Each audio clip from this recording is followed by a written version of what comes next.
It's a Thursday? Yeah. Yep, Thursday. Thursday morning. Yeah. This is just Classic Rock. 96.5 WCMF. How's it going, buddy? Pretty good, buddy. What's going on, female buddy? Doing good, buddy. 61 degrees right now. Going to get up into the high 70s. We got a nice run all the way until next Tuesday. Oh, nice. We are cloudy and sunny along the way. No high over like 75, it looks like, for the next Beautiful. couple of days. And your early Monday Night Football weather report Looking good. should be around 60, potentially cloudy. Nice. So look at that, baby. Mm-hmm. Come on. That game, of course, your Buffalo Bills take on the Jacksonville Jaguars live Monday night, 7:30 here in the break room on here on CMF, not in the break room. We'll be in the break room. Yes. Got to be your bull. Mm-hmm. Can we have like a private don't tell my wife conversation? Absolutely. Is that okay? Yeah, Can everybody be What cool? happened? All right. Like there are things that your spouse does that embarrass you. You don't have to whisper. There are things that your spouse does that embarrass you. Yeah. That you can't say anything about. No. You just got to eat it, right? And when I say embarrassing, like publicly embarrassing. Like But when, you are going to be dumb enough to say this out no, loud, because aren't you? I said it to her face last night. Like Okay, this, all right. this But in was- private. Yeah. Now I'm gonna But everyone's gonna be cool. Right. Everyone listening's gonna be cool, and they're not gonna Sure, tell my sure, wife sure. what I'm saying, right? Everybody. All right. Good cool. luck. So I told you guys over the weekend, my wife was in New York City for some work stuff. Yeah. And I haven't really seen her since she got back because the kids, the hockey, and the tennis. Scheduling, Yeah, yeah, exactly. Yeah. So finally, last night we get like half an hour together having dinner, and she's catching me up on the whole trip and telling me all about it. And she's telling me about her flight home. Something had happened where, pilot gets on and they're talking, da-da-da-da. And she's like, they were so great and this, that, and the other thing. And the captain said, da-da-da-da-da. And I was like, okay. And I'm trying to follow the story. And she kept saying the captain. And I was like, wait, hold on. The captain of what? She's like, of the plane. Yeah. I was like, the pilot. Yeah. She Yeah. goes, no, the captain. Aren't they captains, though? Yeah. Okay. I don't know. Okay. There's a Maybe- captain and a Ask the first officer. expert in the room. Okay. Those are pilots. They're pilots of the plane. Yes, but Captain, inside pilot, the man. cockpit, there's a captain and then there's a first officer. Yeah, but see. And then you also have a navigator if you're in a long haul. But see, here's the thing. You and me and my wife and Kimmy, we're not inside the cockpit. Right. Therefore, they're not the captain. They're the pilot. So I go, why do you keep saying captain? And she says to me, I always call the pilot captain. Okay. And I go, well, how often do you talk about pilots? And she says to me, like, no, when I get off the plane, I'll say, thank you, captain. I wouldn't say that. Oh, what happened? First of all, you hardly ever see those guys. Well, no, No, sometimes. I mean, occasionally the door's open, but I wouldn't pop my head in No, there like going, when you're hey, leaving, Cappy! they don't stand there and like. Usually it's the stewardesses. No, the I don't know, pilot will be usually- there every once in a yeah. while. Sometimes. But I just say thank you, or Nope. usually I don't say anything. Neither do I. I just kind of scoot by. Yeah, because we're getting off the plane. I mean, like, you're getting paid for this. I'm going to salute him and thank him for his service. Nana apparently is. My wife Thank you for apparently not is. killing me today, sir. So I realized that, Yeah. to your point, I don't think I've ever been on a flight with her where the pilot was standing and waiting, because she tells me last night in our kitchen that when she walks off the plane to get home, and every time the pilot is there, she will look at him and say, thank you, Captain. Well, that's very polite of her. Yeah. And don't forget, she's also a doctor. Yeah. So she also holds a title. She so appreciates maybe, a title. Yeah, so when she meets somebody of her ilk, I mean, she would also show the respect that she wants as a doctor. Oh, so when we're all hanging out, you call her Dr. Duffy? I always call her Doc. When she walks in the room and I see her, I always call her Doctor. When we come over to your house to, like, have drinks and stuff, oh, hey, Dr. Duffy. I did. She told me it wasn't necessary at that time. Shut up. Kimmy, do you call my wife Doctor? No, but what I do if I'm talking about her. Okay, I understand. If But I'm requesting her assistance but with something. I'm saying, like, you're in a social setting, right? Yeah. I mean, I would. Okay, if I was out with a guy that was a pilot, Yeah. and I wouldn't call him captain. Okay. No. All right. Look, there are some titles, like mayor or Well, president. we also know you hate chef, too. Okay, so that's the other thing. So my wife, if you have not heard, I was talking about this before, my wife also will call people who cook food chef. But you can thank the Food Network and all those cooking shows where it's always yes, chef, no chef. But like Sorry, chef. when in doubt, I would go chef too. Okay, but you don't work at the restaurant. No, But but like I've never- if the chef comes over for whatever reason, or you're doing a cooking class, I would call him chef. Why? Call him Dave. You Until don't work. they say call me Dave, I'm gonna call you chef. All right, so if you had a problem with your meal, like a disturbing problem with your meal, Sure. and you wanted to speak to this chef, Yeah.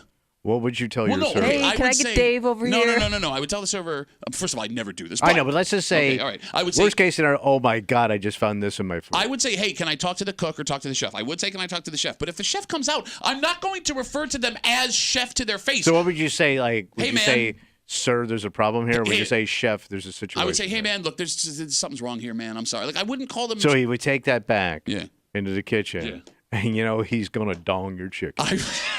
Wait, I got chicken dong? Oh, yeah. You can say thank you, chef. Because you just got chef dong. I have watched my wife on 3 separate occasions refer to a person that's cooked our food as chef. Yeah. And it makes my skin crawl. It makes my skin crawl. It is so embarrassing. And now, last night that she tells me that she's calling pilots captain to their faces, I had to step in. I had to step No, in. And just let her have it. No, I will not. It's No. not the I will worst not. I will thing. not let her happen. It is. It is the worst No, thing ever. it's not. My wife. You're never gonna see that guy again. My wife or is woman again. My wife is a grown person kiss ass. That's what this is. She is a grown person No, kiss it's- ass. I think it's just the better bet. Like it's the safe bet to call somebody like captain or chef Why? or whatever Yeah. their title is. Why? Because I don't want to offend them. And everybody's I do got an appreciate ego. what they do. Everybody's got an ego. And calling them that, it's kind of an ego stroke. Like calling that guy a chef, calling that guy a captain, and they earned it. I mean, those Fine. guys have busted their ass to get to that level No. of like skill. Look, I am not poo-pooing the work that you goes in. kind No, of are I'm in not. a way No. because you wanted to call the guy a cook. Yeah. And a cook is not a chef. Cook works for the chef. Okay, thank you for explaining me the hierarchy of a kitchen. Would you like if somebody called you a DJ? They do it all the time. Do I ever correct You anybody? hate it. Do I Yeah. don't? You don't spin records. Do I ever? What's a record? Do I ever? See? Have I ever corrected anybody But when it they call me a bothers you. DJ? It does not bother me. Doesn't bother you at all. Not at all. Why? You lie with them lips, boy. With my lion You lips. lying DJ and lips. Why you lie, them lying lips? Look, you call me whatever you want. I don't care. I don't care. All right, okay. And like, come on, you can't sit here. If it was anybody but my wife, if this was anybody but No, my wife, because- you would be jumping on board, killing it with me. But No, because Tommy is very big on titles, and if you use the wrong term for something, he jumps on you. Think about his knowledge of boats. If you call somebody by the wrong boat title, he's gonna correct you. Yeah, like if I was on somebody's boat, like a professional, like a commercial boat, yeah, I would call that guy captain. not doing that. Or I could, if casual, skipper. That kind of seems insulting. No, skipper and captain's that bad. Is it? I asked a skipper once. I don't know. 252 WCMF 252-9263. My wife, who took a trip over the weekend, revealed to me last night that she calls pilots captain to their faces. She also calls people who cook in the kitchen at restaurants chef to their But she's faces. also a high-end, top-shelf woman. So what? Worst Santana song of all time. Got a top- high-end top. I was doing top- your words, stupid. Top-shelf woman. You wrote the song. Trying to make a captain out of me. I don't get why she does it. And I understand your logic, and maybe there's something there, but I just feel like she wants people to be like, oh, she's on the inside. Yeah. No, but she's not. But she is. But she's not. She's a social better. As a doctor, Shut up. she's better than me. No, better than you, yes. Better than you. Better than Also, yes, but not like any. Oh, I mean, she put the time in. But I also come from that generation where you respected those titles. Your generation don't respect the title. Did you just You say don't. you and respect in the same Respect the title. sentence? I have never seen you respect You anybody in my call our life. boss Lady Boss. Yeah, lady boss. That's I don't call her lady. Hey, lady. I call her lady boss. And she earned it. She almost cracked that glass ceiling. What makes my skin crawl What's that? is I feel like my wife is trying to get into like some kind of club that she does not have Yeah. access to, right? Like she wants to be well, no, looked- she's not putting herself at the same level as a captain. No, I understand she's not doing that, but it's like you don't work on the plane, you don't have to call him captain. You don't work at the restaurant, you don't have to call him chef. Like this is not our world. It's okay. Right. And like to go out of your way to do it. I don't know why. I don't know why. It's just like I can tell you why. Why? Because you want all the attention. Who, me? There you go. What are you talking about?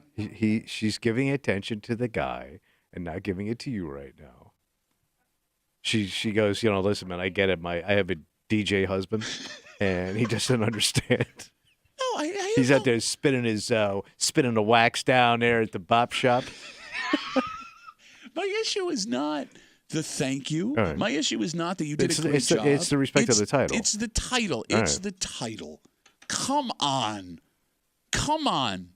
Look me in the face and tell me if this wasn't my wife, you wouldn't be in this car with me. I don't know what you're speaking of. Well, of course. Okay, you won't call a pilot captain. I know you wouldn't say, yes, chef, no, chef, thank you, chef. I know you wouldn't do that. Yet you sit here, let me tell you about such better. But there's certain people that get off on this kind of stuff. Okay. So I told you my one of my brothers is a huge wine snob, big foodie, big travel guy. Mm-hmm.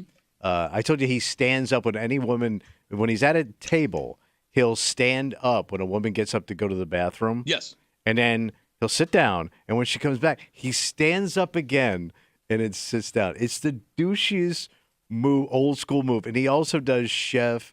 What's the sommelier guy? The wine sommelier, guy. yeah. Yeah, so he drops those names. He drops every name because he wants to be like high class. That's the only way I can say it is you want to be high class.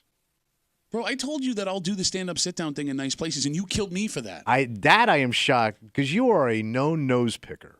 And for you to get up and like this elegant, where did you learn? You did not grow up around your house like that. No, I could see your dad doing something. Yeah. like No, that. somebody stood up in that house. Somebody grabbed the plate. That's actually true. The food was gone. They stood up. Yeah, give me that.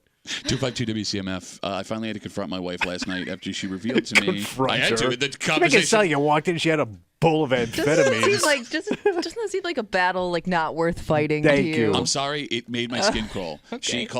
She told me that she calls the pilots on planes captain to their faces. Yeah. Like, thank you, captain. If we go out to eat and we see the person who prepared our food, she will call them chef, despite the fact that she does not collect a paycheck Yeah. from the restaurant. 252 WCMF. Let's talk to Steve. Hey, Stevie, how are you, buddy? Yeah, hey, Duffy, your wife and Tommy are right.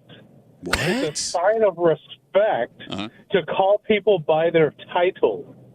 Okay, well, and the fact that he said title like that lets me know that Steve's a high-class guy. Title. But Steve, I mean... Steve's a title guy. If you don't work in the business, and I don't know what goes into getting you that title, I don't see it as a sign of respect. I see it as you just trying to be like part of some club so they'll like you. Just because you don't know doesn't mean it's not there. No, but I'm saying, it's a like, respect thing. okay, I am impressed by what it takes to do these jobs. Here's my problem, No, you're Steve. not. No, I am. I can't be a No, chef. you're not. I can't be a chef. I can't be a pilot, right? Yeah. But Steve, here's what I feel like's happening that maybe you're missing, right? Like, Steve, it sounds like you're a guy that just like wants to be into power. Like, you want people to have power over you, and that's fine. That's fine. I come from... You're calling him submissive. No, I mean, I wouldn't call him submissive. I mean, he's just a guy that, like, is into power. And that's cool, Steve, if that's you. He likes being controlled by the title. Yeah, I think that's a fair way to put it. Look, I was raised in a unique situation where my dad was a police officer. Yeah, which so, is right, officer. title, yeah, and I grew up around cops, right? Right. And like there are lots of people who like have this amazing reverence for cops, which I also do, but I also saw those guys in their downtime. So like when I'm hanging out around people that I know have those jobs, I also know that you're just regular people. I saw them as people. And my wife Yeah. is a doctor, which is an amazing title to have. Yeah. But I hang around my wife when she's not at the office, and she has friends that are doctors that I see. So I see what they're like when they're just hanging around. Yeah. So I guess, Steve, like when you're behind the scenes of the title, I don't know that any title matters. We're all just people, Steve. Well, yeah. Checkmate, I bitch. don't know, man. Tell you what, why don't you go find someone more powerful than you? You can talk to them, tell them how cool they are, and you'll feel better about yourself. Hey, that sounds like a good plan. Bye, Steve. Hold on. What are you doing? I'm sorry. I was just reveling in what just happened with Steve because Steve thought he had a checkmate plan. You know what? You know what? He didn't count on a I think guy. He Steve puts on stopped his listening glasses. to you. Doesn't matter. Doesn't matter. But you understand what I mean. Like in these jobs, we have unique jobs where we get to see behind the curtain of very powerful but people. even if you see behind the curtain, it doesn't mean you get to call somebody whatever you want. But it's not like I'm like, hey, jackass. Like, what I say obviously, to the guy behind the everybody's plate. a regular person outside of their job. It doesn't mean that they shouldn't be respected while at work. I feel like title. and the captain's at work. I feel like It's titles. not like you're seeing them out having a drink somewhere. Look, I feel like titles separate us. I feel like sometimes. But sometimes But we they should be separated. Yes, Sometimes like, we should be I can't separated. fly that plane. I don't want a pilot that's a regular guy. Yes, you do. No, I don't. No, you do. I want that guy when he wakes up in the morning to the time he goes to bed to worry about my ass 30,000 feet in the sky. You say that now, but if we were at a bar and there was a pilot like having dinner next to us and you wanted to talk to him about being a pilot and he was like, yeah, man, I'm a very professional. I have to leave right now. You call that guy a dick. I would excuse myself and walk away and I say thank you for your service. Thank you, Captain. Thank you, Captain. Captain. I'm going to have the bartender and the chef send you something over nice. I don't know. I'm not. My barista. No, you don't. No, you don't. You do you? Well, you know what's funny? I thought baristas were just the people at the coffee shop. That's not baristas? No, it means bartender. Oh, it Italian. does? And you know who had to explain that to me? My douchey brother. Man, the wine guy. Your He brother goes, keeps bartenders are actually baristas when you're in blah, blah, blah, blah, blah. Oh, he started off with the bar. He would to get a free wine. Let's take one more call. 252 WCMF. I had to confront my wife last night after she revealed to me that she now calls pilots captain walking off the plane. Had to. Had no choice, Kimmy. Kimmy had no choice. She is also the type of person who will call someone who prepares food chef to their face, despite the fact that she does not get a W-2 from the restaurant. Dan's got the last word on CMF. Hey, Danny boy, how are you, buddy? Hey guys, good morning. I just prefer to calling everyone sir or ma'am. I found you can't go wrong with What that. are you, Elvis? Oh, what happened, Mr. Titles? Well, thank you, ma'am. Well, thank you, sir. I appreciate your service. I love how you want to sit here and wax all poetic about titles and respect. Yes. And then he goes, oh, the easiest one, sir or ma'am. You're a dick. You sound like a dick. Well, that's like that Southern politeness they all did. Yes, ma'am. Yes, sir. Got another slice of pizza, ma'am. Tommy has never owned a title, so it's a little bitterness. Hey, don't take it out on me. No, every title he's had a lien on it. Dan, what do you do for a living? Operate heavy equipment. Okay, so is there a title you have at your job? Like Operator. what is that? He'd be the operator. That's not the way it feels. What else would you call him? Okay, if we're gonna do Jim Croce jokes, I need you to come along with me on those. Operator. I gotta remember Jim Croce. Well, you're the only one, buddy. All right, so Dan, when you work on your site, is there something people call you other than Dan? Chippy, because I chipped my tooth last week. Okay, so guess no. Right. So you're not that good at that operating thing. Dan, thanks for the call, buddy. Have a good rest of the Stop day. steering with your mouth, boy. Thank you, Chippy. All right, we got a dynamite, yes, chef, no chef, yes, captain, no captain kind of break-em for you this morning here on CMF, just after 7 o'clock this morning. There are relationships you have that will be affected by other relationships you have. Okay. And we're seeing that play out in real life with some pretty big celebrities because we're not a celebrity gossip show. We rarely talk about it. But with the divorce of Ben Affleck and J-Lo, something... Wait, they broke up? For the second time. Oh. J-Lo was spotted talking to someone very interesting now that she split from her husband. Kimmy, did you see these photos? No. Like intimately or? Intimately in a romantic way, no. Intimately in a speaking way, yes. All right. There is a rule, according to most men, that you always side with your boys. Oh, I did see this. I did see this. I lied. Yes, Right. I lied, guys. Kimmy the captain lied. And when she's gone, that there's no need to speak to her anymore. But one man broke that code. Oh. And maybe it's time to re-examine the code. We'll get to it just after 7 o'clock here in the break room on CMF, plus a whole bunch more. But first, Tommy. We are right around the corner from Halloween. Oh, yeah. And you're starting to see it, man. You're driving through neighborhoods. All the decorations are up. And Halloween, it turns out, is a unique holiday when it comes to decorations because it is either nothing or everything. Yeah. And there are numbers in front of us to prove that point. And we'll get into it next here in the break room on 96.5 WCMF.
all or nothing, baby. Okay. This seems to be the holiday of all or nothing because with things like Christmas and Easter, right, you can have a wreath on the door. Right? Yeah. Or you can have like a little picture of a bunny in your window, and that's totally fine. But with this holiday, if you do anything, you have to do all of it. Because it's a party holiday. I mean, yeah, okay. You know what I mean? Like, those other holidays are more family-oriented with kids and stuff, but you could really cut loose and have fun with Halloween. There's no rules. You're hanging out in the break room. Well, it's just classic rock, despite the fact that you want rules badly, especially for stuff like this. Well, you need to tone it down. Just after 6:45 this morning here in the break room on CMF, anytime you see a woman arrested for something that involves damage or violence, Tommy Muley assumes one thing and one thing only. She walked in on somebody messing. Okay, and there is a story Those out kittens got claws. There's a story out in Henrietta that we will recap for you. A 22-year-old woman has been Oh, arrested. 22? Guaranteed. We will get to it just after 7:45, Captain, here in the break room on CMF. Fun fact. What's that? The average American with Halloween right around the corner is going to spend $34.76 on Halloween decorations. Well, that seems kind of low. So here's the thing, and there's a reason why it's that kind of low. Halloween has to be the holiday with the biggest swing in what people spend on decorations because either you spend nothing or you spend go all out. Exactly. Feast or famine. Exactly. And that average has to be a whole bunch of people at $0 and a whole bunch of people at $500. Oh, yeah. Right? Because you can't get anything for $34. Nobody in the history of Halloween decorations has spent exactly $34. Yeah. But on the other hand, there are a ton of homes in the greater Rochester area who will spend a fortune. Oh, yeah. Right?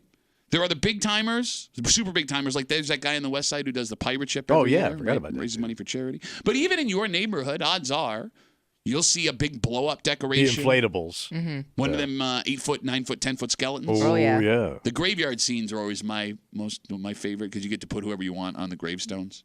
Oh, you can? Yeah, you can add a lot of like hidden details. in there. Yeah. But Kimmy, those things get expensive. Oh, yeah. Oh yeah, and I also feel like with Halloween decorations, like every couple years, there's like one new big one that people feel like they have to have. Like a couple years ago when we talked about those giant skeletons. Giant skeletons. Yeah. Have you seen the new skeleton? The one Yes, that's I like have. popping out of the ground. Yeah. But they're also huge. Massive, because those are like 4.5 feet tall Yeah. coming out of the ground, right? So imagine how tall it would be if it was like standing up. It'd be tall. amazing. It'd be like a really big skeleton. Okay. So the phone number is 252-WCMF, 252-9263. Would you agree, Tommy, most people enjoy Christmas decorations? Oh, yeah. Okay. They get us in the mood for the season. They make us feel warm. Right. They're more Christmas decorations. I find are more nostalgia because you may have gotten Christmas decorations passed down to you, like Okay. that Your may kids be like made some stuff. your grandma's antique Santa or whatever. You know, like Okay. it's something that you grew up with. Okay, but it's a holiday and it's decorated for Yeah. holidays. Yeah. So why, Tommy, Yeah. is everyone cool with the Christmas decorations, but people come down hard? And a lot of people come down hard on people that want to decorate their homes and lawns for Halloween. Do they?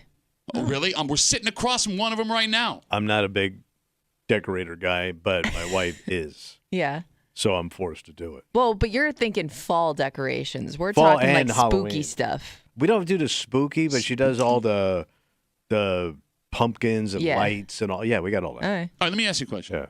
Let's say a person in your neighborhood got the skeleton crawling out of the ground, Yeah. the massive crawling out of the Might be my actual neighbor, but go ahead. and did a graveyard scene in front of that skeleton. One word to describe that man would be, Crapped it up. that's like 4 words. Not in my language. Crapped it up's one word. Well, you crapped it up? Y'all crapped it up. Crapped it up? I've also Yeah, it's found junk. It looks low rent. But wait a minute. That's 2 Wait, words. why? Trash. Thank you. Why is that trash? Yet the lights and the wreath and the blow up Santa. I don't is like not. when those get. Yeah, I'm not big on any of that stuff, but for Halloween especially, it just gets so ridiculous. Well, you're going to love this then because I've also seen, and this is rare, so I don't know if this is just a few people that do this or this is like becoming more popular. The people turning their Halloween decorations into Christmas decorations. that like work? like Nightmare and Christmas. What is it? Nightmare? Nightmare Before A Christmas. Nightmare Disney Before movie. Christmas style. Like where they'll put like a Santa hat on the skeleton. It's really funny. Or like they make like a creepy Christmas scene. It's weird. Yeah, They now sell giant Santa jackets and hats that you can buy to put on your skeletons to keep them up through Christmas. So when I see people like that do all this stuff, they over the top, I just assume you don't really have a sense of humor. So you think all this jackassery is funny because My dad was that kind of guy that if it thought one looked good, 10 would look amazing. And he did that with everything around the house. And it always just looked like crap. And he had money to class it up. And it always looked like schlock. Okay. We had Jewish neighbors. I just don't understand why. Right. Why? It's not fun. It is fun. No. Those people are having fun, and people drive by it and they think it's fun. It's fun. The skeletons are fun. I saw lights and it was fun. The skeletons are fun. The graveyard scenes are fun. And for little kids, yes, but you're grown-ass people, man. That's not actual corpse coming out of the ground. No, that's at Tommy's house as he's getting off his knees from weeding. Oh, your mom was there? Your knees. Shut up. Her weeds.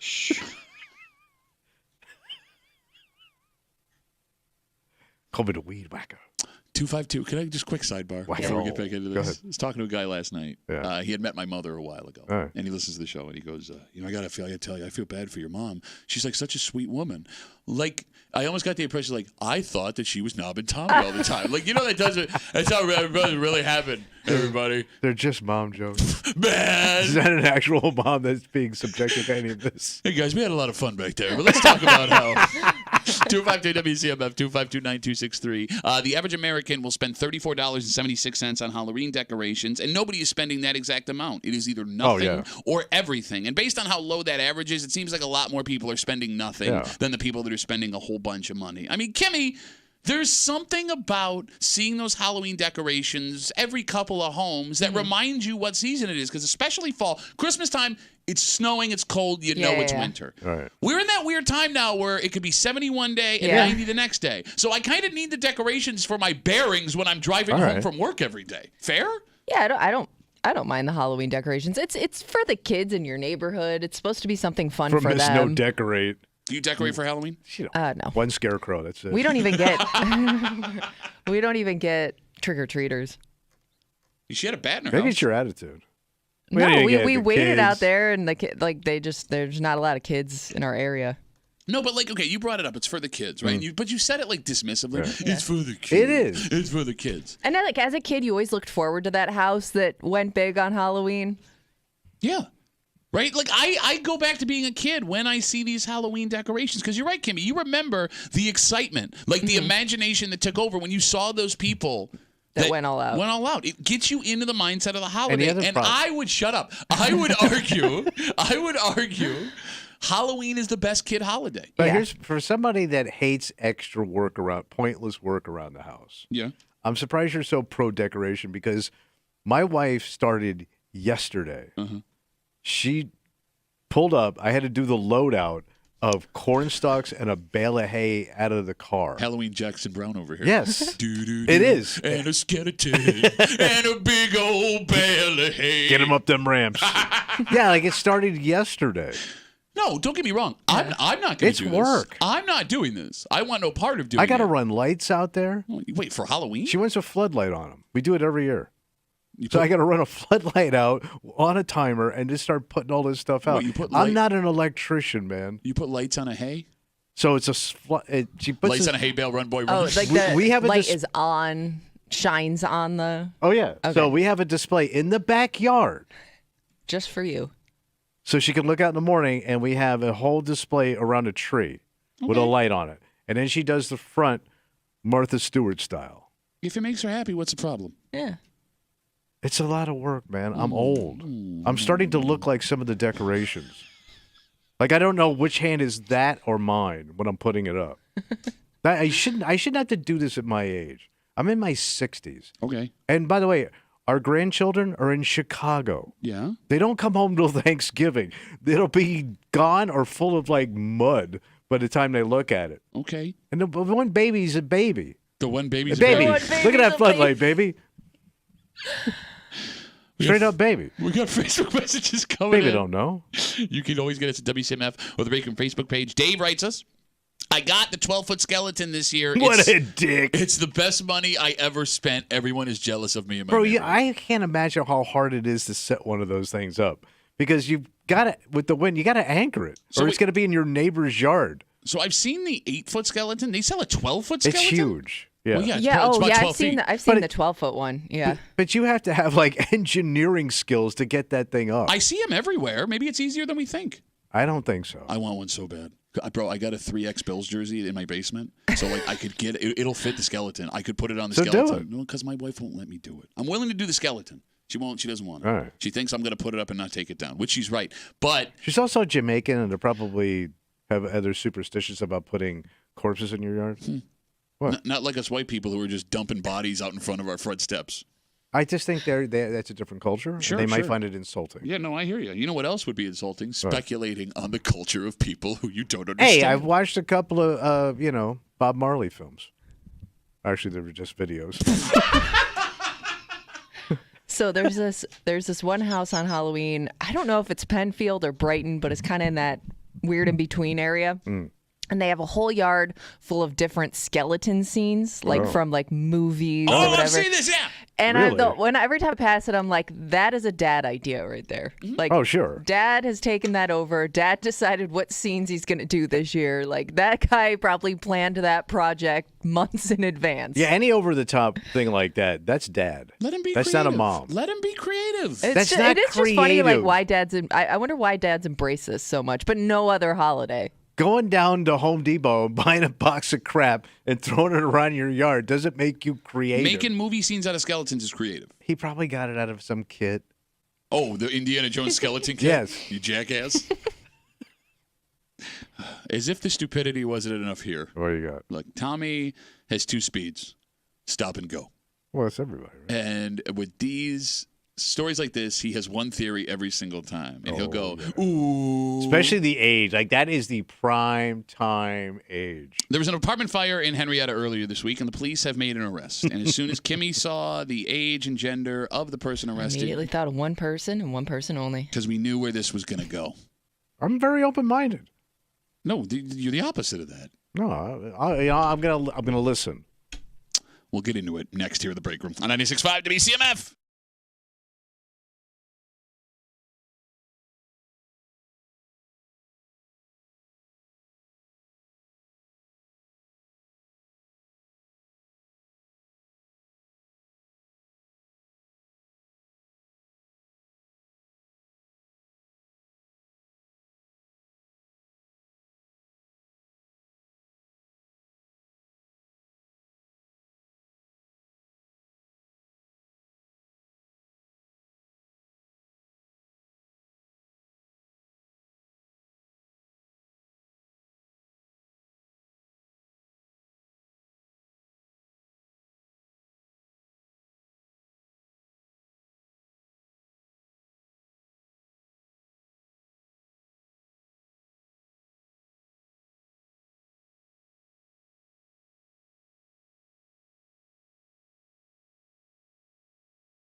there are plenty of reasons crime can happen. Oh, sure. Unless you listen to one man in this room. Because whenever someone of this gender is arrested for anything, according to him, there is a single, rock-solid, simple explanation. Mm-hmm. And 99% of the time, he sounds like an idiot. But what sucks, Kimmy, in this case, having no further details about what happened, it might be a hard argument against him. You're hanging out in the break room. Rochester's Classic Rock 96.5 WCMF. Just after 7 o'clock this morning. When a relationship ends with a friend of yours, if you're a guy, you have a responsibility. And the same thing goes for a woman. You have a gender responsibility. Girl code, guy code. Yeah, you got it. Yeah. Not only do you have to be there for that friend of yours, that opposite sex person is now out of your life forever. Yeah. Right? There is nothing short of an interaction that you are forced into that you have to have. But one very famous couple and their very famous friend might be changing that. Oh. And it might be time to sit back and examine the rules of talking to your buddy's ex. Oh.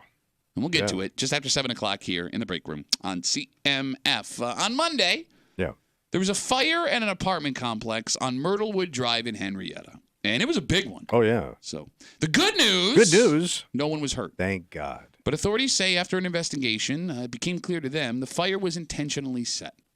And they had a suspect. They had to go and find said suspect, Tommy.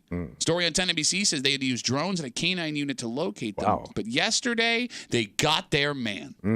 I'm sorry, woman. Lady. A 22-year-old woman was arrested and accused of intentionally setting this fire in the apartment complex. She's been arrested. She's being held on bail. And as of right now, we have no details as to why police say she did this. Kimmy? Yeah. You saw this story yesterday, and you had one immediate thought. Yeah, it was. I know where one of my coworkers' heads is going when it comes to a reason why this woman may do such a thing. All right, so Tommy, you see a story where a 22-year-old woman is accused of setting an apartment complex on fire, and your first thought is? You got a Henrietta Hell kitten on your hands because she caught somebody messing, and she ain't playing. Based on the crime and age, I'm guessing. Crime is and why age. your head Yeah, oh, went yeah. there. Alleged crime. Alleged crime? Yeah. Crime, Yeah. She scorned. So again, as of now, we have no details other Nothing. than this woman is accused of setting said fire. But it does sound like they found her because she ran away from it. Is that what Well, I so gathered? I Because know I was confused by like how they arrested her. Did they arrest her yesterday, or they announced the arrest yesterday? Because it's But possible. it says like they went looking for her. Yeah. So I was wondering, I like, don't- was she hiding out somewhere? It was really Maybe. strange. Well, they had Yeah. the drone, right? Yeah. And the canine unit. So I'm guessing Yeah. the glitter on her nails gave her up. I It love was how- it was a fairly bright day. I love how he thinks all 22-year-old girls still dress like it's 2004. They do. She was dressed like that Britney Spears. Yeah. Yes. Okay. Tommy, Yeah. you have the same story for every crime every woman commits. And with the exception of them being arrested for embezzling cash, if she's accused of a crime, it's because she's getting back at a guy for doing something he did wrong. And that's not always the case. I always feel when I see a woman involved in these types of situations, there's a dude behind it. Why? Because there's always a dude behind it. That's not an answer. Because men are violent. What? They're What? liars. She's accused of lighting an apartment on fire. And he pushed her too far. Oh, my God. Now, she did wrong. No, we don't know if she did wrong. She's just accused of the crime. I'm just saying. We don't even know whether or not she lived there, right? I mean, it don't- doesn't say. I mean, it could be a roommate situation. No, It could be. just be a person who enjoys setting fires. That too. Could be, but that's more of a dude game. Says who? Dude game? Dude fire game? You don't think so you're women saying could like be arson arsonists? or Yeah, I mean, she wasn't charged with arson, but I mean, there are arsonists who do those yeah. things. Yeah. Well, why does it have to be a dude thing? I've never heard of a lady arsonist. Oh, they we just exist. have one? I was gonna say. I feel like we've No, talked but they about just do it for the joy of seeing a fire. Yeah, Kimmy sets fire to her husband's soul every day on the air. Oh, yeah, that's true, that's true. Sweats, he eats like a pig, not that impressive with his shirt off, despite the calendar that sits over W's shoulder. I mean, there's 1,000 reasons why There always if this is. woman... Yes. But you don't believe any of them. Well, I just think there's like top tier of where my head goes. Well, I think you believe that any crime, like a woman wouldn't commit a crime unless she had a reason. Any crime. Yes. I just Like think she can't just be like, a bad person that No. enjoys it. No No. crazy.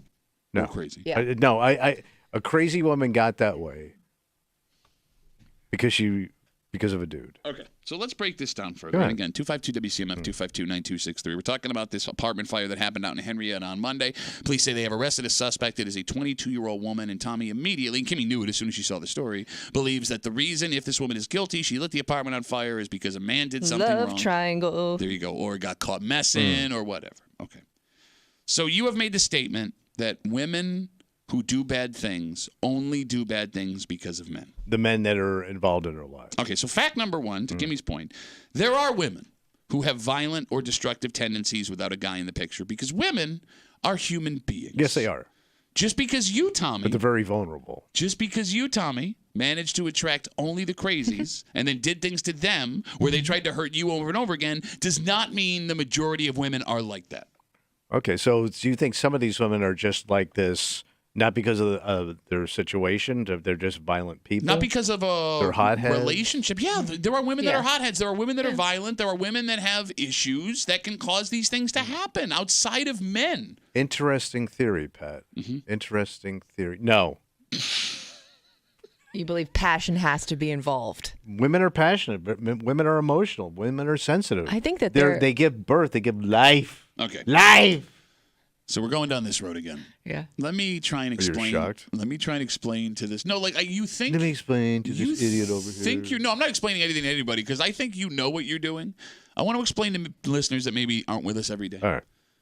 Tommy loves to say things that he believes are progressive. Because you think right now that you're fighting for women when you say the things. I'm sticking you're up for my sisters, man. Yeah. And what you are actually saying is unbelievably insulting to women because in having this take about women only getting violent towards men, you think you're saying all women are good people and it takes the actions of a man to bring this out in them, right? Yes, You think you're yeah. saying that.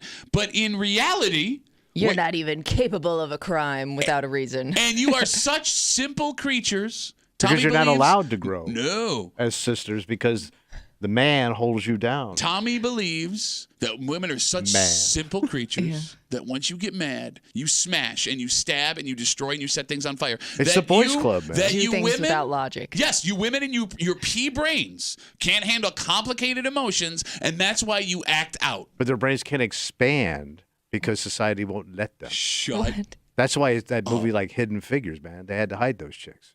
What does that have to do with somebody Because like lighting a they house were on fire? suppressed. It's all about suppression. Women be suppressed. What? I don't know. He's By the just man. throwing out buzzwords. Yeah, he is. It's what you're saying is insulting, not progressive. I think it's very progressive. Okay. Well, I feel like you have examples in your family of women that just Snap. committed crimes without passion Yeah, probably. involved, or were at least capable of it. I mean, Kimmy's never done anything like this. How do you explain that? What do you mean? Kimmy's never lashed out violently at somebody because of a guy screwing her over. Yet. We've seen her go into dolphin state. She does go into dolphin. She turns into an animal. Thank you.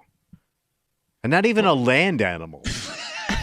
She did want to be a marine biologist. It's true. Kimmy, what percentage of your friends do you think have lashed out in an inappropriate way after a guy wronged them? Like where they, none that I can remember. So where you- like they got like physical or did Violent something. or destroyed something of theirs. If they've done it, they didn't tell anybody. But they would, right? That would be I something would you discuss. Think so? Yeah, I don't know They just let anybody it that go? like destroyed property over it. No nasty No, notes, I'm not- threatening phone calls, oh, yeah, emails. I mean, I'm not saying like they haven't had ugly breakups, but nobody's taken it out on an object or that person. Okay. But here's the thing that sucks about this whole discussion. You know, with this specific story, now every story we see where a woman scorned does something wrong does not mean that a man did something to cause her that. However, in this specific story, Yeah. it's actually really hard to argue against Tommy's point that this is something. The stars are lining up. All Thomas. But it's just this one specific story because I'm trying to think of another reason outside of a female who enjoys setting fires, Right. right? Yeah. An arsonist. Yes. Or a Or a situation. pyro, you call him, right? I don't. Arsonist would pirate. No. Sure. Anyways, Captain. Outside of like that situation, or like something like an issue with mom where that blew it up. I mean, I don't know what other reason why a woman would set an apartment on fire. Like this does seem like something a lover scorn would do, Oh, only I because could we've seen it in totally- the past. Oh, I've seen like I said, I've seen roommate issues get ugly between people. Wait, you're gonna set an apartment on fire over a roommate issue? I mean, if somebody owes you money or something, I'm thinking like there The could be Gambinos? there could be reasons why you'd be pissed enough to not just take it out on a guy, but also a woman too. Yeah, but here's the thing: if you owe me money for half the rent that month, and I set the apartment on fire, I know. Maybe you think you're going to get away with it. It's a bad business plan. Yeah, I mean, I now owe you all the apartment. Whoever owns the apartment, I am now on the hook for all But of I'm it. saying maybe you thought nobody would pin it on you. I Okay, don't know. all right. You don't think you're going to get caught, I'm guessing, when you do it. No, I get it. But arson is another thing, or like whatever it is, whatever the charges are coming up here. Like setting a fire intentionally, it's a funny, like, I don't think I'm going to get caught for this. Right. Because it's surprisingly easy to pin down who sets fires like yeah. this, right? Yeah. No? I listen. Look, as much as I don't want to agree with you, In in this specific case, I would agree. and with the age also plays into it. you. Why?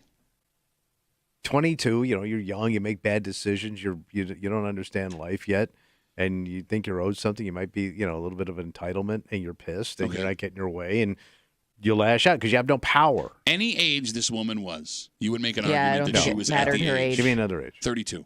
See, at that age, she has no power, and she feels lost, and she can't get a grip on things, and the man's hold her down. Yep, 45. See, she doesn't have a good job right now, and man's holding her down. See, I have many different scenarios. That's what I mean. Like, you can make an argument at any age for any person, like women especially, 32. The kids are driving her nuts. Yeah, I was going to say husband doesn't respect passionate her. about her kids. Yep. Somebody wronged her kid. Well, kids, that's a different story. You mess with them kids, you're done. But I think that goes for men, That's too. that mama Yeah. bear. That's not an exclusively female thing. Yes. Okay. So we will wait to see, and I'm hoping to God. I'm Get more hoping- details. Yes, I need details that this isn't a lover's quarrel, and if it is, we're never talking about this specific story on the air ever again. We're going to forget it ever happened. She had one of those Taylor Swift disposable lighters, too. She got it at the truck stop. Do they sell Taylor Swift disposable lighters at the truck stop? You don't think so? I don't know. They sell every kind of disposable lighter. I would assume all the female artists' disposable lighters are Carrie Underwood at the truck stop. Oh, all right. Fair? Well, no, Taylor's country, too, right? Was country. Yeah, They don't no. want her no more. No? I don't know. Let's take a break. All right. Bro code Oh, yeah. and gal code. What do girls call code? It's girl code. Nah, you got to need a better name. Well, at least we have bro. No, we just I bet it started with girl code. We actually watched a series together where Girl Code just came up. We did? You broke Girl Code. Oh, I don't remember which one That it is. chick from the Eastern Bloc. Oh, you're right. You broke Girl Code. So getting back to not the streaming show that Tommy and Kimmy are watching. It's very entertaining. No, he's right, though. She did break girl code. Okay. If you have a buddy who breaks up with a girlfriend, wife, whatever, it is your job to not speak to that woman ever again. Right. In fact, with very few And circumstances. there shouldn't be a reason why you'd have to. Well, but Yes, here's the there thing. is. Yes, there are reasons Things sometimes show why. up. In this circumstance, I don't see it. Well, Yeah. but all right. So I had to do it. This involves celebrities. Yeah. This involves celebrities, and we're not a big celebrity gossip show, believe it or not. But this applies to every single person listening to this show, men and women. Okay. Because when it comes to bro code, right? You don't break this rule, and if you break this rule, you are being a bad bro. And we have photos of this very famous man being a bad bro to his very famous best friend. Wow. Right? They've known each other since they were kids. Yeah. But if he's doing this, maybe it's time we take a step back and re-examine what is and isn't okay. Okay. When it comes to guys, their girlfriends and wives and breakups. Yeah. And we'll get into it next here in the break room on 96.5 WCMF.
Where does your loyalty lie, Tommy?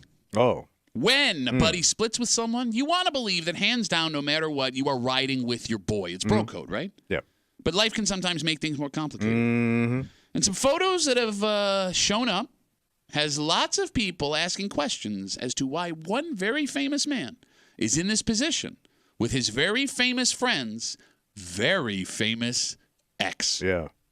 You're hanging out in the break room. Rochester's Classic Rock 96.5. WCMF just after 7:25, 7:30. We've seen some pretty crazy stories come out of Canandaigua over the years. Well, yeah, especially summertime. But did you hear the story of Samurai Cop? No. The Canandaigua Samurai Cop. That's legit? Well, define legit. You're a police officer? So he's not an actual police officer. Okay. But based on the allegations he's facing, he was trying to pass himself off as one. Okay. And a samurai at the same time. Canandaigua Samurai Cop. What a multitasker. We'll get to it just after 7:25, 7:30 here in the break room on CMF. So if you listen to the break room, you know we're not much for celebrity gossip. No. But this story, I think, is something that everyone has gone through. We learned 2 weeks ago that J-Lo and Ben Affleck have filed for divorce. Yeah. And over the last couple days, things have gotten spicy. At a film festival, pictures surfaced of J-Lo sitting with her ex-husband Ben Affleck's best friend, Matt Damon. Yeah. And for those who may not know, Matt Damon and Ben Affleck have been best friends since they were like 13. Yeah, and they're in business together, really. Don't they own like a production company? Yeah. I mean, Good Will Hunting, Yeah. they won Oscars Yeah. together for that movie, right? Yeah, they're tight. So the best of best friends. Yeah. Matt Damon Yeah. and his best friend's ex-wife, J-Lo, are sitting backstage somewhere, face towards each other, and they are holding hands. Wait, they're holding hands? They're holding hands. Was he also holding up her phone number, asking, "How do you like them apples?" I want to point out that's Kimmy's first dated reference. Yeah, You've now it officially is. become Wow. Tommy Muley. That's a Yeah, 25-year-old you're right. movie. No, that being said, folks are trying to make this out as being romantic, right? But it could be as simple as Matt Damon sitting and listening Yeah. to J-Lo talk about what happened. Could and have been where- emotional. Yeah, Yeah. where she's at right now, which you could argue Yeah. is a good guy thing for Matt Damon to do. What else can he do, right? Well, here's what else he can do. He could not violate the strict rules of bro code. Because most men, Tommy, Yeah. would expect that as soon as they are done with a woman, as soon as that breakup happens, and I say men, but I think women feel the same way, the other way, that your friends are done talking to that ex, no matter the circumstance. Unless there is something extreme that happens, there is no reason for your buddies, for your gals, to have any deep or meaningful interaction with the person that you used to be with. Tommy, would you agree that is how things are supposed to be? That's the way they're supposed to be. But life doesn't have that same script. Oh, So, before we get there, I'm sorry. 252-WCMF, 252-9263. Does the end of a friend's relationship mean the end of interacting with their ex? so let's say you're at Wegmans Okay? and your buddy's ex is at Wegmans and she comes up to you and starts talking to you. Maybe she's upset. Maybe she wants to, and maybe she just wants to say hello. You're going to have to interact with that woman. Okay. You can't like snub her off. You can be cordial. Yes. You're going to have to interact. Okay, but I think there's a difference between, you're right, that will happen to everybody, especially You're in not Rochester. going out of your way to do that. It's just you know, you just happen to run into each other. You're being polite. And by the way, you're dreading that, right? Like you Oh, see it's, them yes. coming and you're just like, oh, But you're no, stuck. no, no, no, It no, happened no. to me with an ex-sister-in-law where she started like melting down. And not on me, but on the family at Wegmans. And it's like Christmas time in the produce aisle, and she's getting loud. Christmas time in the produce aisle. Sounds like a Hallmark movie. Yeah. It does. Yeah, I was waiting for like Macaulay Culkin to come walking out or some crap. Second dated movie.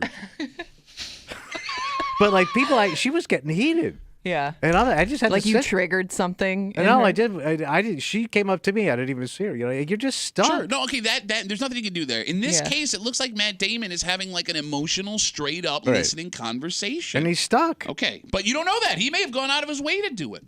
Look, you want But to yeah. you want to say the end of the relationship of your buddy means the end of interacting with that ex. And you want to say your team buddy. But to your point, Yeah. things get way more complicated. Oh yeah, So because life seeps into all the cracks. So past that, well, if everybody would have done that, maybe they'd still be together, is what she told me at Wegmans. Past the example you just gave, right? What happens when you and your wife are friends with your buddy and their partner? and then there's a breakup. Yep. You can't look your partner in the face and tell them that we're done with the person that you like the most. Like, for example, if you and I, we're all hanging out, right? Yeah. And you and your wife split, God forbid, for whatever reason. Yeah. I can't look my wife in the face who loves your wife and be like, you're never going to talk to that woman again. Right. Can't do that, right? No. If she wants to stay friends with your wife, I have no choice but to be tagged along in that. Had just gone through that. Okay. And here's the worst part. Like, she was over here, Mm-hmm. and I played like diplomat, and I'm not good at diplomat. No, come on. I was trying to say, hey, things happen. And she was going over here, and I was supposed to go over there, but then I ended up going over here because I got no spine. And I lost. Okay. Does that make you a traitor? Yeah. Oh, so you do feel like you're a traitor. Oh, I caved. You Yeah. felt guilty. I caved. But wait, but what did you do wrong? Nothing. But I did nothing wrong. You just felt guilty about the situation? So You can't even explain why you feel Yeah. bad about what you didn't you actually do. kinda No, I know get it. I'm just why, saying, man. man. I'm saying, I don't think you did anything wrong. I think you were in a bad spot. yes, and I also, my argument with my wife was, you're only hearing one side of the story, and she didn't want to hear that. She didn't want to hear that side of the story. Yeah, because you know how it is. If you tell me a story, Mm-hmm. whether it's true or not, I'm all in. Yeah, absolutely. And if Kimmy tells me a story, I'm all in. I don't even care about the other side, which is a wrong way to think. No, not with us. Yeah, but other people, you two are a couple of the good ones. But you know what I mean? Like, you get stuck, and what am I supposed to do? I'm with you. All right, It ain't worth the heavy lift. And I know that's terrible to say. Well, no, I mean, but it all depends on what you value in relationships moving forward. Yeah. I'm sorry, Kim, you were going to say something. Well, yeah, because I think, especially if you've known that person for a really long time, I like did. chances are, like you also know the faults in that person. So even if you see the other person's side, Yeah. I think your loyalty is strong enough where you're just done with it, no matter how wrong that person was. I don't Even know, if you though. don't even need the other side, because you kind of know like that other side might also have a point. But you got to stick by your buddy, But, right? I mean, I don't know. I think there are also circumstances, and thank God I've never been in this specific spot, right? But as you age, it's going to happen to you. And age is what gets you here, because there are people who have been, double dates, friends like that. Yeah, couples. For decades. Couple friends, yeah. Decades. And if you have a buddy that effed up, and you like that person that they messed around on, I mean, yeah, you can still be buddies with that person. But to shut that woman out You can't. completely? Especially if your wife is tight with the other wife, that's going to be the winning combination. So you're saying you always go with the wife? In the end, Ah. you good luck. So tell me if You're this digging your heels into sand. You're going to get dragged in, buddy. Tell me if this has happened to you too, and especially in a place like Rochester. I can think of two situations where we've had a guy break up with a girl, whether good or bad, and eventually that woman shows up again dating another person we know. Yeah. Yeah. So, Yeah. different friend group, but like now she's back again Yeah. and she's in our lives in a different way. So sometimes it's impossible to cut out that person because they come back around again and now it's a different buddy's relationship. It's the worst.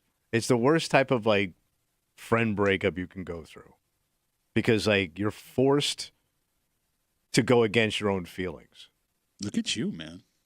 and you thought I had no feelings. No, And I feel. apparently I didn't, because I let that go. I was gonna say, I feel like you're just repeating what you're seeing other people go through. Yeah, maybe. 252 WCMF 252-9263. We're talking about the relationship with your friend's ex, your buddy. If you're a guy, your gal pal. If you're a girl, and this all comes off of photos that have surfaced. J-Lo and Ben Affleck have divorced.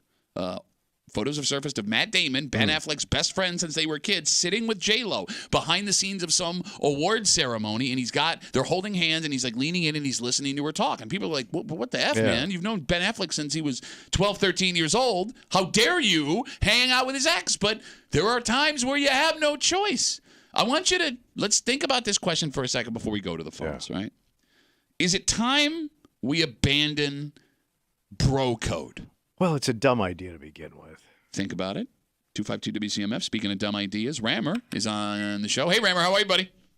Good morning. So I don't see how you can remain best friends in this situation. I had this kind of a exact same situation happen with my best buddy from high school. I mean, we were, the guys that were working on cars together, racing up and down Lake Avenue with, Lou. Oh yeah, I know this and- guy. He was the lead singer of Foreigner.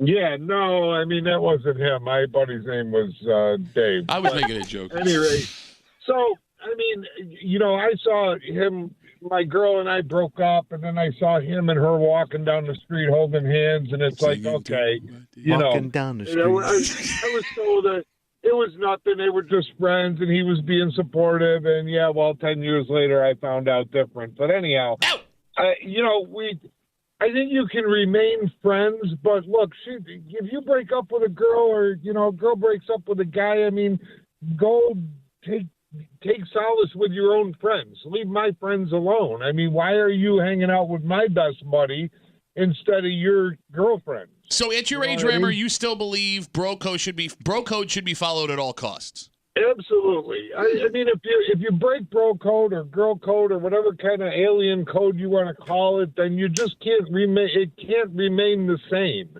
You can't be that best buddy. I count on you. I trust you. The trust is gone. Okay.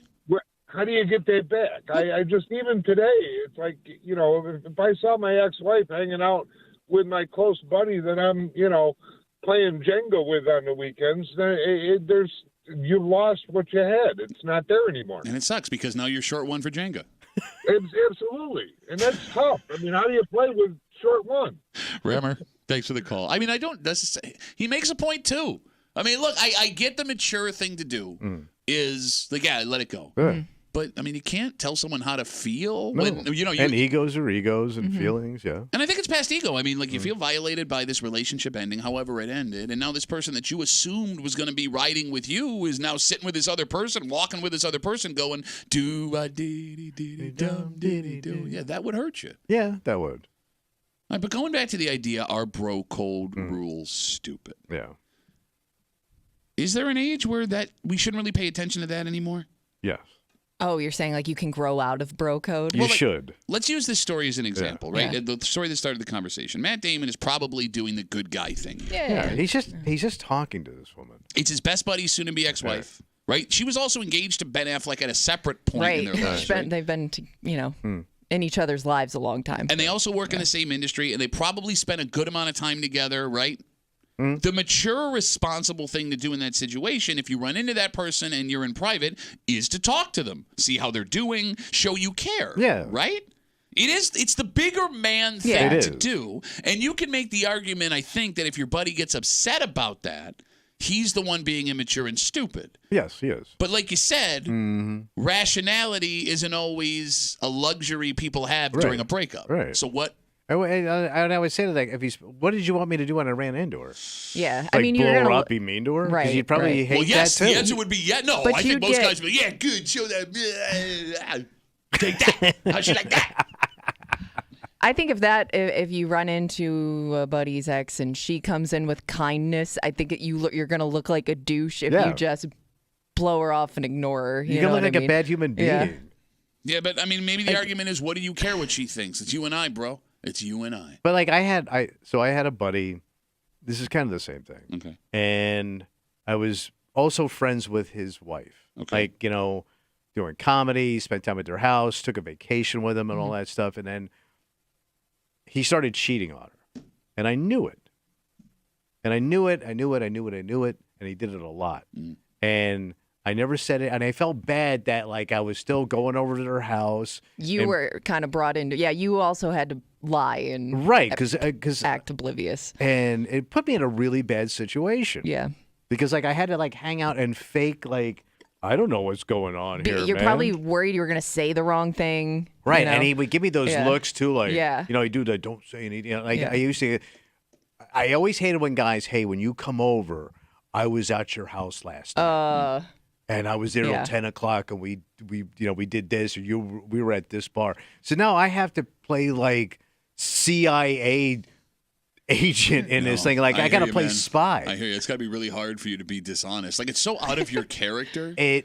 But she was a sweet, good-looking woman, and like I even Sweet, good-looking woman.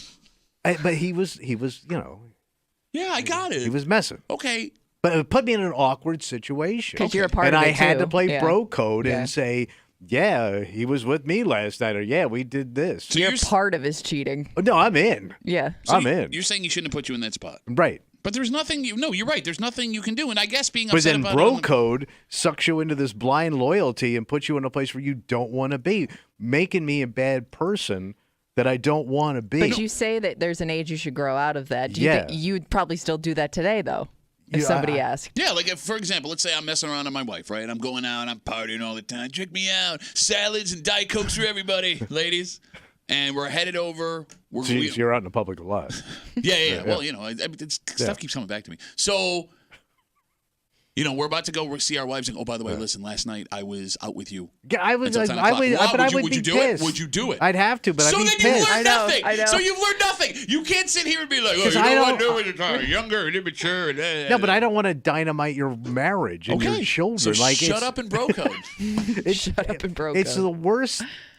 That's the worst friend you could have. Is somebody that puts you in that position. Look, you're saying all the right things. And I agree with what you're saying. But what's funny about this, and maybe you're different now. Maybe you've matured out of it. But in the situation you just named, you're right. You're not going to blow up a guy's relationship. Right. You don't want to blow up a guy's marriage. But there was a point where after he did that the first time, you could have pulled him aside and be like, listen, man, don't put me in that spot Oh, I anymore." did. Oh, you did? Yeah, but he did. I go, bro. I go. Okay. Because I said, how long are you going to do this? Yeah. Like I can't. Because he was really pushing the line. And here's the other thing. Like I'm going back 40 years ago. But if that happened here and I ran into her, now she knows Yeah. that I knew the Yeah, whole time. She yeah, figured it out unless she's a Eventually, complete but idiot. And she knows you're a piece of crap. Yeah. But And then I got again- dragged into it. But again, my argument would be. You get shanghaied into their bad relationship. Yeah, but my argument would be, what do you care what she thinks about you? Because you like that. I mean, she was genuinely, and she did nice things for you. Like, Okay. she gave you birthday presents Oh, and that would hurt so bad. she homemade dinners. Like I said, like she showed up at the shows, and she was just a sweet, kind person. And the other thing that blew my mind was she was a smoke show, and he didn't want anything to do with it. Yeah, you know what they say. I know. Show me the hottest woman in the world, and I'll show you a guy that's tired of banging her. Right. It's the truth. 252 WCMF. Tommy now, guilt finally pouring out of him after 31 years on the air. Where the hell did this come from? He has a soul, ladies and gentlemen. But we're talking about, your obligation as a guy, as a gal, when that relationship ends, and you see that ex. Do you talk to him? Coming off of these pictures of Matt Damon sitting with J-Lo, his best buddy's soon-to-be ex-wife, hand in hand with her, Yeah. talking to Intimately. her. Yes, and Yeah. people are like, bro, that's your best buddy since you were a kid. Could have been What a are you very emotional conversation. doing?" Much like we just had here. Yes. She was making you dinner and buying you birthday presents. Yes. And they were clothes. All of Tommy's clothes were birthday presents. Skyler's got the last word on CMF. Hey, Skyler. How are you, buddy? Good morning, guys. Excuse me. My whole life started out with my nephews. I was always like, if they're teenagers and they're out trying to do something, get something that ain't supposed to be doing, I'd just tell them, tell your parents you're babysitting for me. But you got to let me know, So that worked for a while till one day my nephew decides to not let me know. So his mom calls, and I'm like, no, I don't know where he is. And he got in a whole bunch of trouble. But the other thing is, I tell all my friends, just blame Skyler. Whatever you're doing, just blame me. I don't care. Because it's not that big a deal. I don't care if your girlfriend's pissed at what you did or didn't do. Just tell them it's my fault. And I get hit hard by it a lot, and I don't even care. It's like, fine. It's like I feel like I'm torn between two politicians in an election right now because what you said is the right thing, Tommy, and I was inspired by what you said. Right. But I like what Skyler said better. Skyler's but way better is way better. Yeah, man, just do it for your buddies. What the hell? And then maybe someday they have to do it for you, All right, Skyler. I, too, am a scumbag that will cheat on a good woman. But I mean, I guess it's a scumbag of what side of scumbag do you want to be? Skyler, thanks for the call, but I appreciate it because your buddy who's being a scumbag doesn't think you're being a scumbag and helping them. No, absolutely not. Yeah, because you are giving them the candy they want. And I think eventually that could get complicated. It You will. know what I mean? It's For gonna. you, I It mean, yeah, will. like you're only inviting more drama into your life. We'll wrap it up with this What do you got? Instagram message from Steven. What does Steven say? Steven writes us, Tommy has a soul. I knew it was cold this morning. Now I know why. Hell hath frozen over, guys. Come on. Let's take a break. We've seen some crazy stories coming out of Canandaigua. Yeah. And maybe out in Canandaigua, where they need someone to protect them. Oh. A man who is not going to take any guff off anybody. May I introduce you to Canandaigua's own Officer Samurai? Have you seen Officer Samurai? Didn't know we had one. Oh, they got an Officer Samurai. Wow. And Officer Samurai is in some serious trouble. And we'll get into it next here at the break room on 96.5 WCMF.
Remember when you were a kid and Oh, someone yeah. would be like, what do you want to be when you grow up? And 6-year-old you would be like, astronaut, quarterback, pirate. Yeah. Right?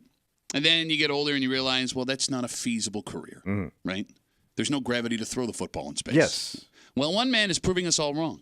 Really? Well, yeah, sure, he may have created this job himself. And yes, he may have been arrested.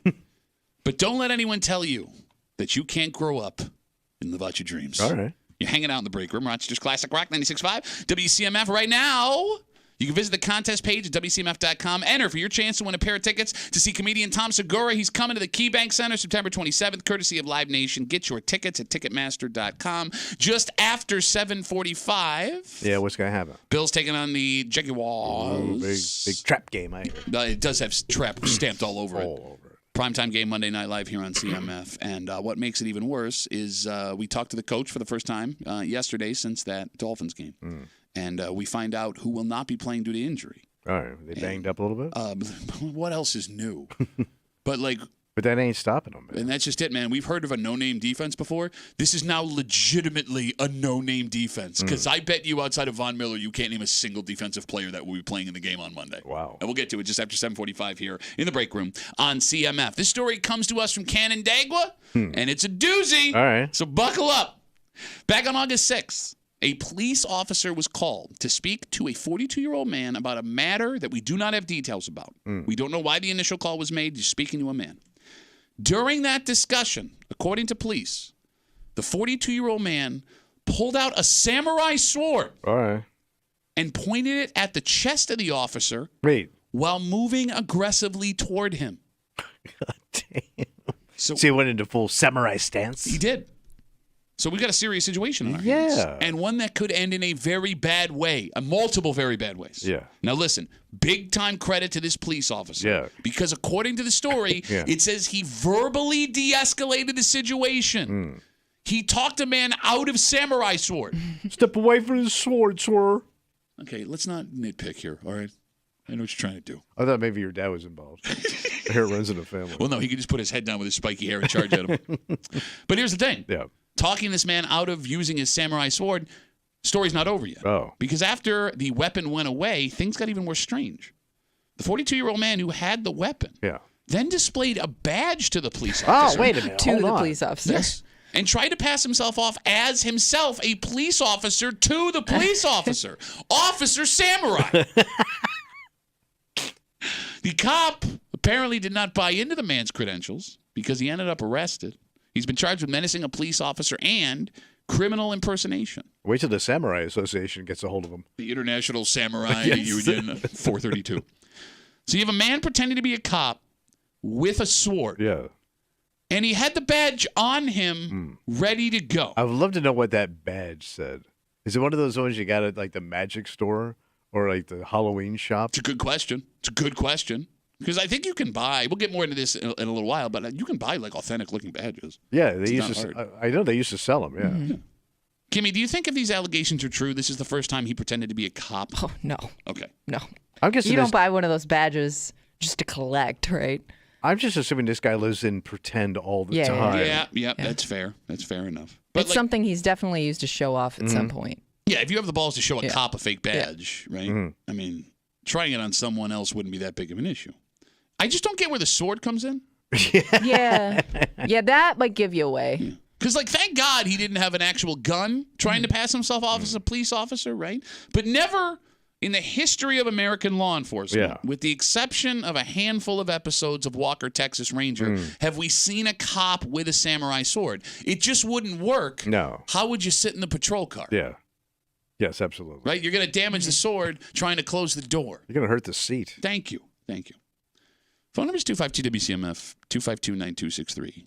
Kimmy, how many people right now in the greater Rochester area do you think have fake badges? Ooh. Are we just talking strictly police officers? Because I could also see people pretending to be like in the FBI and No, things let's like go with that. all kinds of law Okay, enforcement. okay. Any kind of law enforcement. Ooh. Is it Percentage? Is it over 50? No. No, I don't think it's over 50. Oh, you don't think so? Over 50% of people? No. 50 people. Oh, yeah, I know. I thought you were do one talking- half I of was like- Rochesterians have a fake badge? I thought you were asking Free about like Samurai Cup. Astronaut percentage of people. I'm in space too. The actual number of people. You think it's over 50? Yeah, I think it's over 50. Tom, yeah. you think it's over 50? Oh, yeah. Yeah. Whether or not they've used it is questionable, but they definitely have. Over 50 people have that Don't forget, badge. we know people with legitimate badges that aren't cops that shouldn't have them. Yes, that flag. yes, you're right. You're right. That just show them to you to brag. Yeah. You're right about Throw that in there. Yeah, so when Kimmy says people don't just collect these things, actually you're wrong because Right. the guy who collects those things, right? I mean, we see stories like this, people pretending to be cops, way more than we should. Yes. And it does seem that this man, if the allegations are true, I mean, he could be dealing with some things. Like you said, he lives in pretend all the time. But there are other people, men, and it's always men. It's always men. Every time. Who do this to just try and impress people. Yes. Right? They try and exert power that they Get don't laid. actually have. Yeah. And look, worst case scenario is that they use that fake power to put vulnerable people in dangerous situations. But we've also seen stories of guys pulling people over and writing fake tickets for no reason. Oh, yeah. Like they will. Some are in bathrobes. Like, Kimmy, there were a handful of stories where people would pull people over in their cars with those lights, pull out a fake badge, write a fake ticket, and then just send that person on their way until they saw them in fake court. And it's such an issue that there are actual protocols for people that if they believe they are being pulled over by someone who is not a cop, law enforcement says you can call 911. Yeah, but then something doesn't verify. look right. Exactly, right? Like it's enough of a problem where police have to counteract what could be happening. Buddy with a fake badge is a deal breaker, right? Oh, yes. Well, no, you say that, but then we talk about that guy that we know. We don't talk to him. I guess you're right. We don't like him, and we make fun of him constantly. All right, I take back what I said. We make fantasy scenarios about him. Oh, you like Moose, right, down at PXY? Yeah, he's a kid. Good kid, right? Yeah, love him. So let's say Moose comes down here. He goes, listen, I heard what you guys were talking about the other day. Check it out. He pulls out a badge, right? Authentic. That he police has officer. on him, He too. keeps it in his back pocket. Okay. Yeah. He goes, just in case I get in a jam or something, Yeah. pull this out. Sure. De-escalate things. Are you done with him? No, but it's funny you bring him up. Why? He also knows who we're talking about. And he's actually friends And that's with him. where he got the idea from. So, but yeah, I would definitely look at Moose differently. Like I'll tell you this, I would never go out with him. Okay. I would Yeah, never no, go. I wouldn't either. Knowing that, I wouldn't go have a beer with him. That guy is looking to use that badge in a Yes. situation. You got It's it. the only reason you have it. It's not a just in case thing. It's a I can't wait for something to happen so I can pull this out. Or at you any want to moment. impress some girl with it or some crap. But there's not even a just-in-case situation Right. where the badge would work. Like, Yeah. give me a scenario where, thank God you had that fake badge on you. yeah. Woo. 252-WCMF, 252-9263. Again, we're talking about the story out in Canandaigua. A 42-year-old man was out in Canandaigua. Police were called to speak with him. We don't know about what, but during this conversation, he pulled out a samurai sword, pointed at the chest of the officer, and according to police, moved aggressively toward him. And somehow, this officer managed to verbally de-escalate the situation, which is amazing. Yeah. After that was done, this 42-year-old man then allegedly displayed a badge and tried to pass himself off as a police officer to the police officer, Officer Samurai. He was arrested, charged with menacing a police officer, criminal impersonation, 252-WCMF. Let's talk to Victor. Hey, Victor, how are you, buddy? Good morning, guys. Hey. Hey, a few years ago, a buddy of mine caught some guy trying to rob a stereo out of his vehicle. Okay. He walked up to the vehicle, opened the door. The guy had the radio in his hand and a samurai sword in the other hand. He swiped at my buddy and hit his arm, and there was a generous amount of blood going everywhere. Oh, my God. That's what he said. Yeah, movie theater blood, my buddy said. It was disgusting. Is your buddy The guy okay? ran off. But how many samurai-wielding You mean lefty? maniacs do you think are in this town? I mean, look, Tommy and I, we're cut from a certain cloth, so we spent a lot of time at those old, like, flea markets that were, like, the Dome. You remember those back in the day? Yeah. There were a copious amount of samurai swords. Brass knuckles, stars. I mean, I had throwing stars, too, but I never used them. Okay, but it's Yeah. also but it's kind of sad you had to throw in stars Yeah. in general, Victor. You bought one. Right. Why'd you buy it, Victor? All right, guys, that's all I got. Victor doesn't I was have always any surprised too how Victor. cheap those swords were. Like how flimsy is this thing, man? Like is Hopefully the handle flimsy. gonna come off? Well, okay, but like, I'm hoping they weren't great quality. No, but they could cut you. Yeah. but even if it's even if it's flimsy, it's gonna f you Yes. up, man. Also, like if you're robbing stereos out of cars, Do you have like what do they call that? A sheath that you put it in? Yeah, like probably, a holster, right? Yeah, because I'm sure. Yeah, you can't do both at the same time. But he said this guy had the radio in one hand and the sword in the other, right? Like, hey, can I ask a stupid question? Yeah, go ahead. So, like, I know, my dad being a cop, I know that the holster goes on your belt. Yes. Right? So you just run your belt through it. Do you run your belt through like the sheath of the sword? Well, how else would it stay on? Yeah. I don't know. Is it like something like ancient? I don't know. Does it like tie on somewhere? Because like, Well, here if you're not real, you might have like a clip on, which makes you like not that cool of a samurai. Yeah. No, but like think about like the old samurai movies, right? Like those guys are wearing robes. They're not wearing belts. Yeah, but but it was like tied around their waist. That's what I'm saying. So like, is there like an authentic samurai way to put your So sword you have to be on? in a full outfit, right? Well, no, because then you're not looking like a cop. Yeah. It doesn't make sense. Yeah. See, and that's the other problem this guy had, right? Like, I can respect a man trying to do two amazing things at the same time, fake cop and samurai, right? But the outfit doesn't work. Maybe he retrofitted his cell phone holder that he used to have on his belt to hold that now. 252 WCMF. A man who I'm going to guess owns multiple swords. Oh, yes. Ben's on CMF. Hey, Ben, how are you, buddy? I'm doing all right. Ben, how many swords do you own? None. I have, let's say, technically one, but it's a practice sword. I Shut bought up, it you dork! Technically What's one. a practice sword? It's a sword for non-competition sword events, Kimmy. What? Yeah, you got to tell us what a practice sword is. It's a wooden longsword, and I bought it at the Ren Fest years ago. Okay, that's called a toy. No, it's a practice sword. They make practice swords out of wood, you dumbass. So do you practice Anyway. with the sword? Yeah, what do you practice? Yeah. I don't know. I was always the dork kid that would go out in the woods and like pick up a stick and pretend I was a knight or something stupid or a samurai. I'm that kid. Okay, I don't Ben. care. You're still that kid. No, being that kid. Hold on, no, Ben. We're not over the sword yet. Yeah. Ben, being that kid is fine. Okay. Being that kid is fine. Ben, you know we're an honest show. You know we're an honest show, right? And you know we love you. Yeah. When is the last time you played with the sword? Oh, God damn it. When got I it was right now. moving, actually. When you were moving. Okay. So that was recently. Yeah, that was When a I couple was months ago. moving Okay. from Canandaigua to where I'm living at now, I found it. I'm like, ooh, my sword. So I played with it a little bit. Did and then we moved. Did you stand in front of the mirror while Of you course. did it? No. Ben? Well, you want to see how those moves I look. had a reason why I was calling, though. You remember a few months ago, or maybe it was about a year ago, you guys mentioned the doctor, lawyer, cop, or whatever he was. Oh, yeah, the guy Was out in that Canandaigua, yeah. Yeah. Was that the guy that handled this guy who thought he was a cop in the samurai? So that would be kind of funny. For those who didn't hear that story, it was an amazing story. This guy was a legitimate MD. He worked at a hospital in Canandaigua. He got interested in volunteer firefighting. He was an EMT, started doing that, and then was interested in firefighting when he was EMTing, so he became a certified firefighter. And then after that, he decided he wanted to try and become a police officer. So he was a doctor, EMT, firefighter, cop, all at the same time. Yeah. Amazing. Yeah. Which actually makes Officer Samurai look pretty pale in comparison. Absolutely. Right? Yeah, I don't know, Ben. I mean, that would make sense. That guy has a lot of skills. He could pull that off.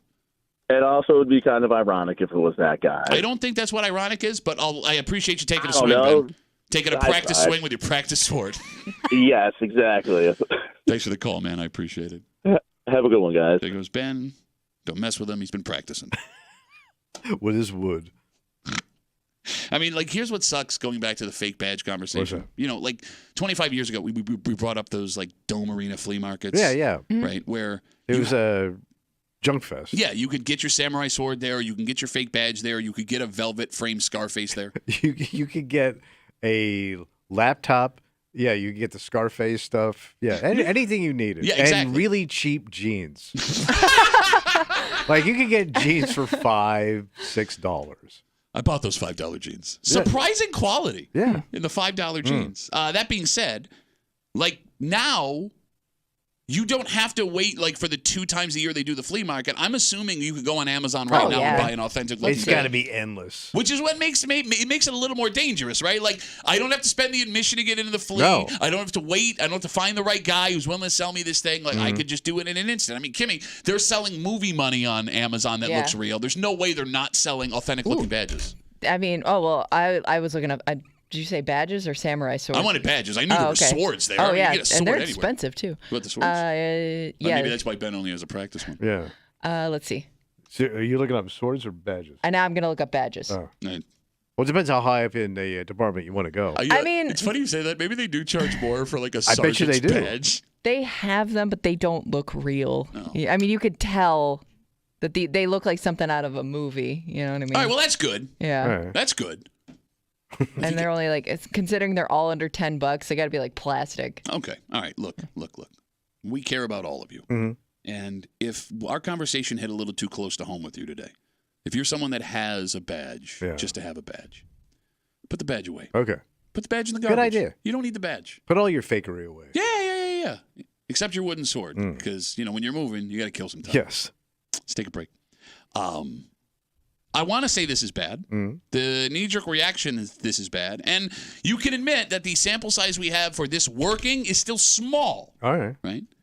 That being said, the way that these guys you've never heard of before in your life have been playing, Bills fans may have an irresponsibly large chunk of confidence. Oh. Because there are 3 guys that the Bills you would have thought, Kimmy, when this season started, needed. Yep. to Well, succeed. because you needed the guys before them, and then they went away, Yep. and then you needed these guys. Yep. And now, yeah. Those guys will not be playing on Monday, and we'll tell you who they are. But it'll be okay. We'll get into it next here on CMF.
Any other season, I think I'd be in panic mode right now. Oh. Kimmy, I know you'd feel the same way. Yeah. But can we agree that for whatever dumb, maybe irrational reason, we're okay with what's happening right now? I think I'm okay temporarily. Okay. I don't see this as a long-term solution. Fair enough. You're hanging out in the break room. Rochester's Classic Rock 96.5. WCMF, your Buffalo Bills take on the Jacksonville Jaguars in prime time. Monday Night Football. You can listen to it live right here on CMF. And yesterday was the first time Sean McDermott gave a press conference. Oh, okay. Since the Thursday night game. The Bills have been on that mini-bye. And it was not good news from the injury front. Oh. The defense has been decimated. We knew that there would be no Matt Milano. He's out until best case scenario November. But there was hope for 2 other defensive stars. Yeah. Unfortunately, we now have no hope. All right. Best nickel corner in the NFL, Teron Johnson. He was hurt 7 plays into the first game. Was it his forearm or something? Yeah. I'm afraid it's broken. They're not saying anything about it. He broke his forearm. Well, so they have not given us details about what it is, but he took a helmet from his teammate right on the arm. All right. He's going to miss this game, right? So he's out. Right. And then defensive captain and man who calls the defensive plays, Terrell Bernard, is also going to miss this game with a pectoral injury. Right. There's no guarantee that those 2 will be back for the game against Baltimore the week after either. Ooh. Kimmy, it's no-name defense time. It's no-name defense time, but I will say that the Bills, at least the last few seasons, have been overcautious when it comes to guys and their injuries. Like, they don't have a problem holding a guy out for a week or 2, maybe past when he could have returned, to be, extra careful. So I'm hoping that that's the case with at least Terrell Bernard. Okay. Like, they're just playing it safe here. Fingers and crossed. we roll with Palin Spector. Spector! For So he gave like up his job at the bank? for a No, you think about game. Banked Inspector. See how that goes. Okay, so here's the thing. I know that this is a primetime game, and I know that they put the Bills in primetime because of Josh Allen, right? The viewers will be tuning in to watch Josh Allen. But it is borderline funny how anonymous this Bills defense is going to be to the national fan against Jacksonville. Tune in Monday night to watch Trevor Lawrence take on Palin Spector. Watch a defense led by Dorian Williams and Jamarcus Ingram take on the Jaguars. Like, most Bills fans have no idea who 80% of this defense is. Well, it is sometimes funny when, you see a guy make a tackle and you're like, who the heck is number? And then you're like, oh, yeah, I forgot about that guy. It took me till the second interception in that game against Miami to fully register that Jamarcus Ingram wears number 46. All right, so outside of Von Miller, who's the big star that's left that's playing? Ed Greg Oliver. Rousseau. Okay, I mean, the defensive line is solid. Yeah. Greg Rousseau is playing like the best D-end in the NFL. Von Miller has sacks in his first 2 games, and Ed Oliver just ate the Dolphins for lunch, right? All right, so well, that's good. The line is good. It's everything after the defensive line, But those guys also performed really, really well. I mean, Terrell Bernard went out in the first quarter, the linebacker. There in comes Palin Spector with Dorian Williams. Those guys held what is, and I'm using quote fingers if you're not watching the live stream, the most explosive offense in the NFL and the most genius offensive mind of the NFL to 10 points. So they got Balin. Yeah. Oh, yeah. Yeah. Bring on the Balin. They got Spectored, bro. Spector. You got Spector. All right. Well, all right. So you feel good. I shouldn't. We shouldn't feel good, Kimmy. And Jacksonville doesn't seem to be very good. But they also are 0-2. That's my fear is more the motivation They're 0-2, right? Okay, they're going to have coming into this game. So let's talk football real quick. So it's very rare that a team goes 0-3. And that's not that it's rare. It happens. Yeah. It's a team that's like Jacksonville going 0-3 that's a problem because this game has the word trap stamped all over it in big red letters. The Bills are performing better than the league and fans thought they were. They're 2-0 right now, and they're winning in impressive fashion. You have a primetime game at home that everyone's excited about. You had a long time to get ready for it. Jacksonville, who is supposed to make the playoffs, according to experts, are 0-2. Meanwhile, the Houston Texans in their division are 2-0. If the Texans win this weekend and the Jaguars lose, they will be 3 games behind Houston, 3 games into the season. So they're done. You might as well cook your season. Yeah. They need this win. Yeah. And even worse, for whatever reason, Jacksonville always plays well against the Bills. They have won their last 2 games against Buffalo in London last year, and then that weird Urban Meyer game. Okay. Remember where it was like 9-3? Oh. So yeah, I should be scared. The London game don't count. I said that, and you told me that I was being a dick. Well, I buddy mine told me different. I told you I'm peeing in the corner of my hotel room because of jet lag. And you're like, play the game. Shut up and play the game and pee in the toilet. That London game hurt the Bills for the whole season. Yeah, it did. Yeah, it did. But I don't know. I for whatever reason, despite all of the logic of my football brain saying warning, warning, warning, warning, warning, I feel good. All right, so let me ask you this. If they beat Jacksonville on Monday night, Yeah. they're legit. Nah, Baltimore's the win that makes you legit. I thought Miami was saying once Miami can't figure this team out. I thought that was the game. But Buffalo always plays really good against Miami, right? Even if Miami But Miami hasn't cracked the code. I mean, they're trying. I don't think Miami. So you're saying not until Baltimore you're going to know. That'll And here's be the a thing. test. If Baltimore goes 0-3, even that game you can be like, I mean, Baltimore's a talented team, but again, Buffalo has had Baltimore's number the last 3 times they played them. Do we play Baltimore here or there? We're in Baltimore, right? All right. Yeah, Yeah. I think it's an away game. Yeah. In the inner harbor in Baltimore. The harbor? Don't leave the harbor. Yes, Go do to not leave that Baltimore. harbor. Yeah. I mean, I think you can make an argument that you really won't know what this team is until Kansas City comes to Buffalo November 17th. That's a long time. I know. Half the that's- season's gone. But that's the situation we're in with this team. You know, every week we're going to be finding out new stuff. But Kansas City don't look all that great. They're 2-0. But they Yeah, struggle. but that again, that's a team though that sometimes has the Bills' number. They figure it out. Yeah, and I think if the defense still is the way it's looking right now, eventually teams are going to start to pick apart that defense, find the holes. Unless these guys, unless Sean McDermott's defensive system Yeah. is so good that you could plug you, Kimmy, me, and Tommy in there and Maybe. hold the Jags to We'll 17 find points. Oh, I mean, I'm willing to put Tommy out there to see the known hider line? the no-name, known-hider defense. All right, so again, Bills, Jags, Monday Night Live here on CMF. Your pregame will get going before you get out of work, so you'll have a nice drive home. And if you want to watch the game, Oh, boy, now we're going to party. super cool guy Yeah. that will be standing on a bar stool so you can hear him talk. Tommy Muley will be hanging out at the Bill Gray's Tap Room in Chile. A lot of people ask him where you were last week when I was there. Oh, really? Yeah. What would you tell him? His car don't go over here.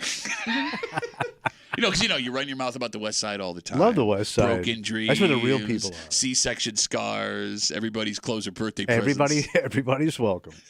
So, yeah, I mean, if you ever heard Tommy say something terrible about the West Side, you felt personally I offended. will give you a gift. And you wanted to go talk to Tommy about it, that would be the time. Monday for the Bills game at the Bill Gray's Tap Room in Chile. And you say early start, 7:15, 7:30 So start. Kimmy and I are arguing about when the start is because ESPN says it's 7:15. Kimmy says it's 7:30. 7:30. Okay.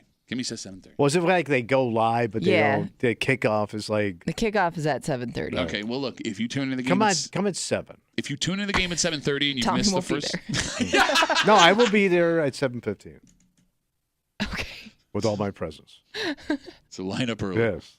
All right, let's take a break. You're actually making 2 trips to the West Side this week. Oh, yeah. I'm excited about tonight. I'm actually excited about tonight, too. So, Yeah, but you're not going to eat, man. What are you excited about? Talking. Look who's talking. I know. I already got my lineup picked. Okay, so here's the thing. We did. We looked ahead of time. Yeah, we're so... We're both sitting here like, ooh, wow, that sounds good. Like, I don't have to look ahead of time because I grew up in this place, man. No, but they have very unique, old school Italian stuff. Damn right they do. We're making our way to a West Side Italian restaurant with a very special guest of ours in town. It's a break room field trip Yeah, tonight. this is an institution. It is. And it's my favorite place of all time. But we're not here to talk about the actual restaurant. We're here to talk about what can happen when you go to a restaurant like this. Yeah. Right? Because the last time you went to this place, you saw something that was so amazing, it has been burned into your brain for Burned 2 into my decades. soul. Right? Yes. And I think this is a common thing that everybody listening to this show has memories of someone else's epic mealtime. And we'll get into it next here in the break room on CMF.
There are legends, Tommy. Oh, yeah. People who will be remembered forever because of the greatness you witnessed them accomplish. Sports figures, war heroes, founding fathers come to mind. Yeah. But everyday people can have those moments too. Oh, sure. Because odds are, you've watched someone eat a meal that was so extreme. Yes. So large, so over the top, so gluttonous. Yeah. That moment forever will stick in your brain. Mm-hmm. You're hanging out in the break room, Rochester's Classic Rock 96.5. WCMF will jump right into it. Super exciting times in the break room. Oh, yeah. Our big old boss from Kansas City. Yeah. He is coming to town. He's going to be here today, actually. Yeah. He's riding his motorcycle. Pretty cool. All the way from Missouri. Yeah. It's a Missouri motorcycle trip. And tonight, we're going to get to go hang out with him. We're going out to dinner. Yeah. So he left us the responsibility of finding a place to go. Mm-hmm. And, seeing as how I would argue Italian food is what we do best here. Yeah. Right? We would all agree. Yeah. We decided we wanted to go find a great mom-and-pop Italian place. And we were trying to settle on one of the great places here. We decided we're going to Agatina's. Yes, because the menu is vast. So good. Yeah. Kimmy, when's the last time you went to Agatina's? Ooh, it's been a while. It's been a while, but I feel like every now and then you're kind of like due, you know? Oh, God, I love Agatina's. So, we're talking about our Agatina's memories because, when you go to an Italian restaurant, it's not just the food you get, it's the food you've had in the past. Yes. And the last time, Tommy, you were at Agatina's, which was, you said, 20 years ago? Yeah, 20 years ago. Something happened that was so insane. Yeah. You will never forget it for the rest of your life. Yeah. So, people from the show and a bunch of out-of-town fatties. Bunch of Long Island chubs. We end up going to Agatina's. Okay. So I'm at a table full of gluttons. All right. To the point where everybody had their own basket of bread. Not because that's how Agatina does, because it was requested that everybody wanted. One guy goes, "Hey, can I just get my own basket of bread?" That set off a fatty alarm at the table. I will also have that. No, every dude ordered their own basket of bread. Can I time out from your story? Yeah. It wasn't until this moment that it even occurred to me. That you could ask for that? Why have I never done that before? Yeah. That's genius. So, all right, every man has their own basket of bread. But there's this one dude who goes a step further. Now, everybody's getting like these barges of pasta, right? And by the way, if you've never been to Agatina's, these serving sizes are ridiculous. The apps are dinners. So there was a bunch of apps, bunch of entrees, and then this one dude pulled a move I've never seen before. Because he was a load and a half, man. He ordered a side steak. What? I've never heard. What kind of cut is that? Any cut you want. Wait, there's not like a cut called a side steak? No, he ordered a side of steak. A steak on the side? Like a full Delmonico charbroiled steak on the side. And he called it, he goes, "I want to do a side steak." And I even said, I'm looking at the menu, like, I don't see side steak. No, he ordered a steak as his side on top of his entree. So he ate a full meal Yeah. and then ate a Delmonico steak. Simultaneously. After he devoured a ton of apps. And a whole basket of his own bread. And his own basket of bread. That's impressive. But at I've that never, point. so we nicknamed him that night Side Steak. Tony Side Steak. Tony Side Steak. How do you not call the guy Side Steak? I know, you did exactly what you had to do. You had no choice. And bro, every plate was licked clean. Like you could have just put it away.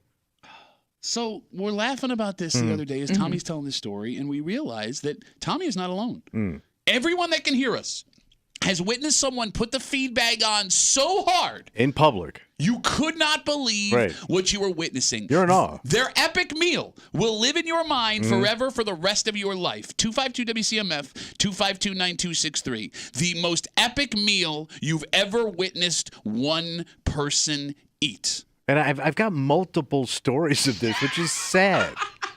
Well, bro, you hung out with guys that like to pound chow. Yes. But it's like, I watched one guy eat 6 plates of barbecue. And I had to help him with 2 at the place because it was a buffet. Oh, you were his barbecue caddy? Yeah, I was basically his barbecue butler. A butler cue, Yeah. if you will? Yes.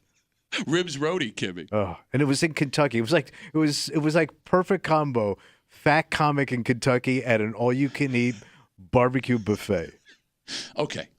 When you watch this person have that epic mealtime, a meal that you cannot believe a human being is eating in public, are you impressed Or does it bother you while it's happening? It depends on the food. Okay. Yeah. Give me an example. All right, so I got another one. Jesus. I know.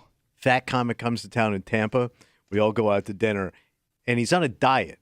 He goes, I just started this diet, but it's a travel day. Oh, you can't diet on travel day. Yeah. A comic that's on the road 50 weeks a year has a travel day where he can cheat.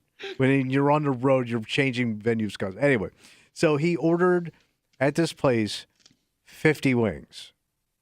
50 wings. 50 chicken wings. 50 chicken wings and the proper amount of blue cheese dipping to go with it. And he didn't order like, hey, give me 20 and give me 20 more. He ordered up front 50 chicken wings. Oh my and I God. remember the waitress says, it's going to take me a little bit. And Yeah. he goes, why? Why? And she goes, I don't have a plate to put them on, so I'm going to have to bring you 3 plates of chicken wings to divide up.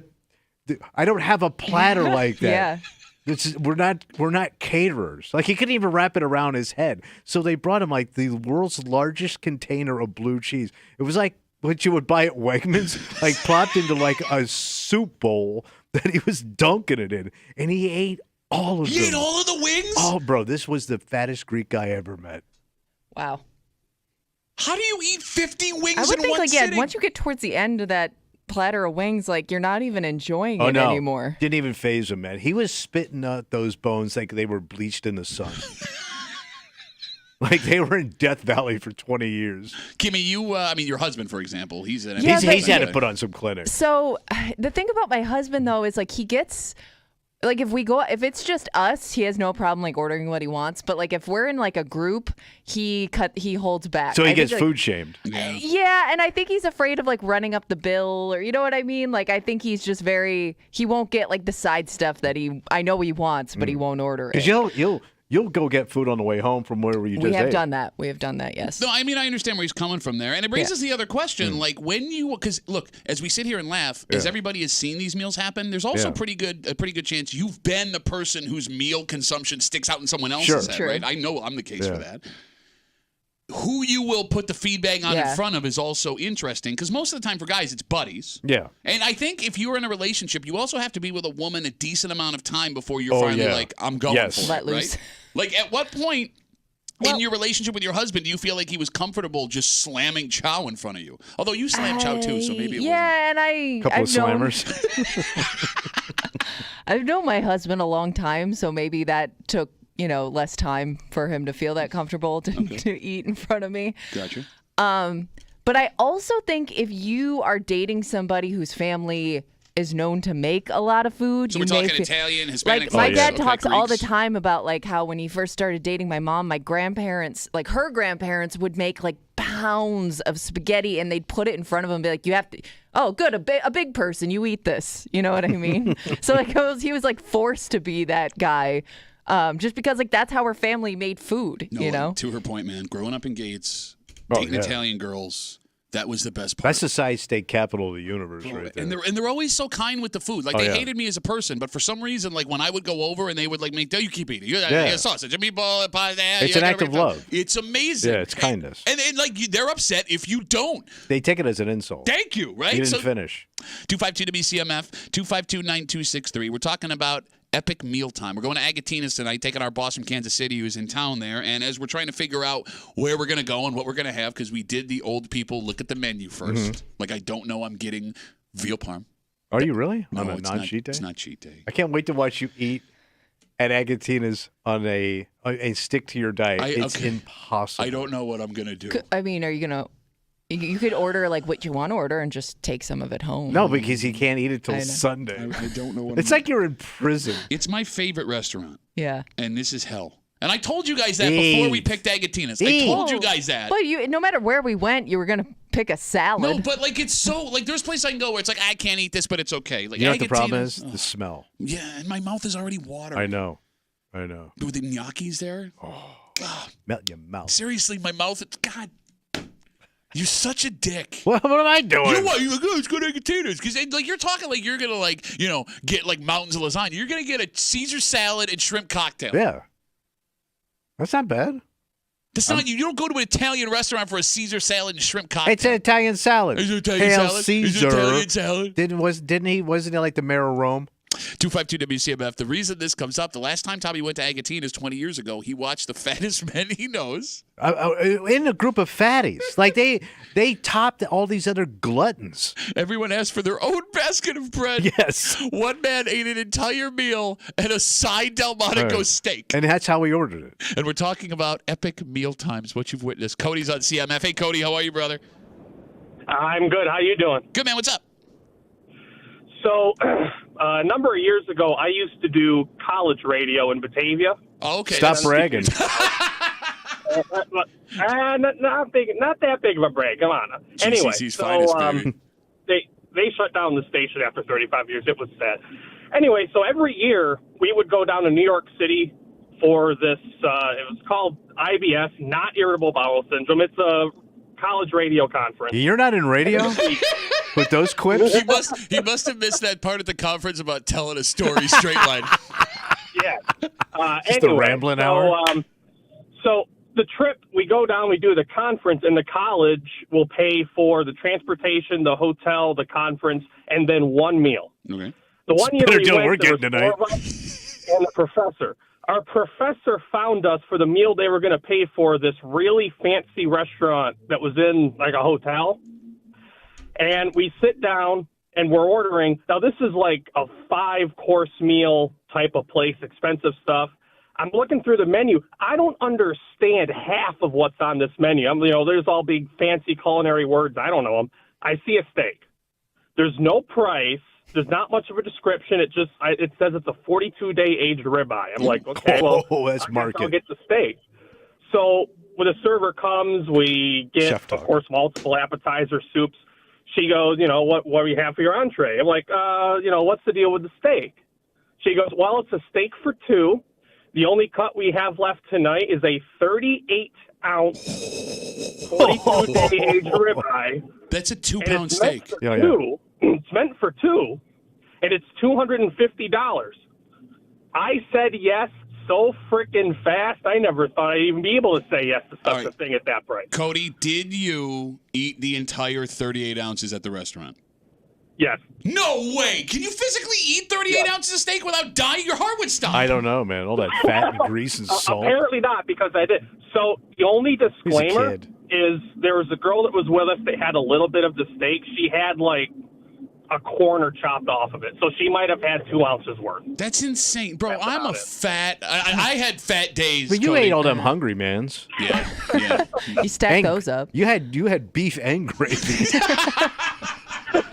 Cody, thanks for the call, buddy. Have a good rest of the day. I think we're underestimating how many of these epic mealtime witness would happen in college, because college kids and high school kids. Yeah, they're bottomless pits. Exactly. But I wasn't with college kids. I know. I was with 30 and 40-year-old guys. Are you also sometimes surprised by the person that can eat all that?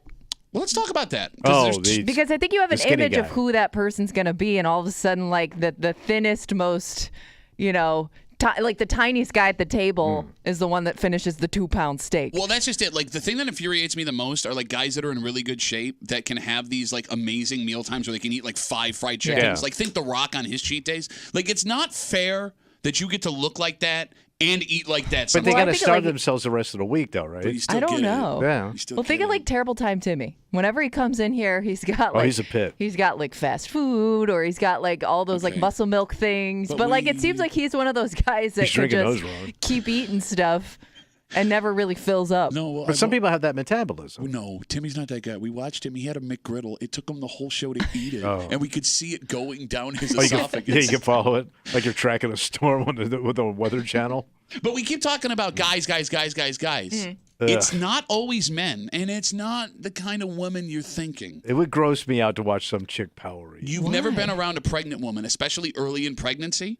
All right. Okay, I give you a break on that. No, there are, I'm telling you, man, like that between the pregnancy cravings and starvation, not only can those early pregnancy meals be epic, they also involve weird-ass foods mixed together. All right, so weird combos and all that. Like, I think the happiest I ever was in my marriage, other than right now, is when my wife was early on pregnant with our first daughter. Yeah. All the snacks. Yeah, like all she wanted to do was eat constantly. She would wake me up in the middle of the night and be like, I want pie. and we would go to A cheese sandwich dipped in peanut butter.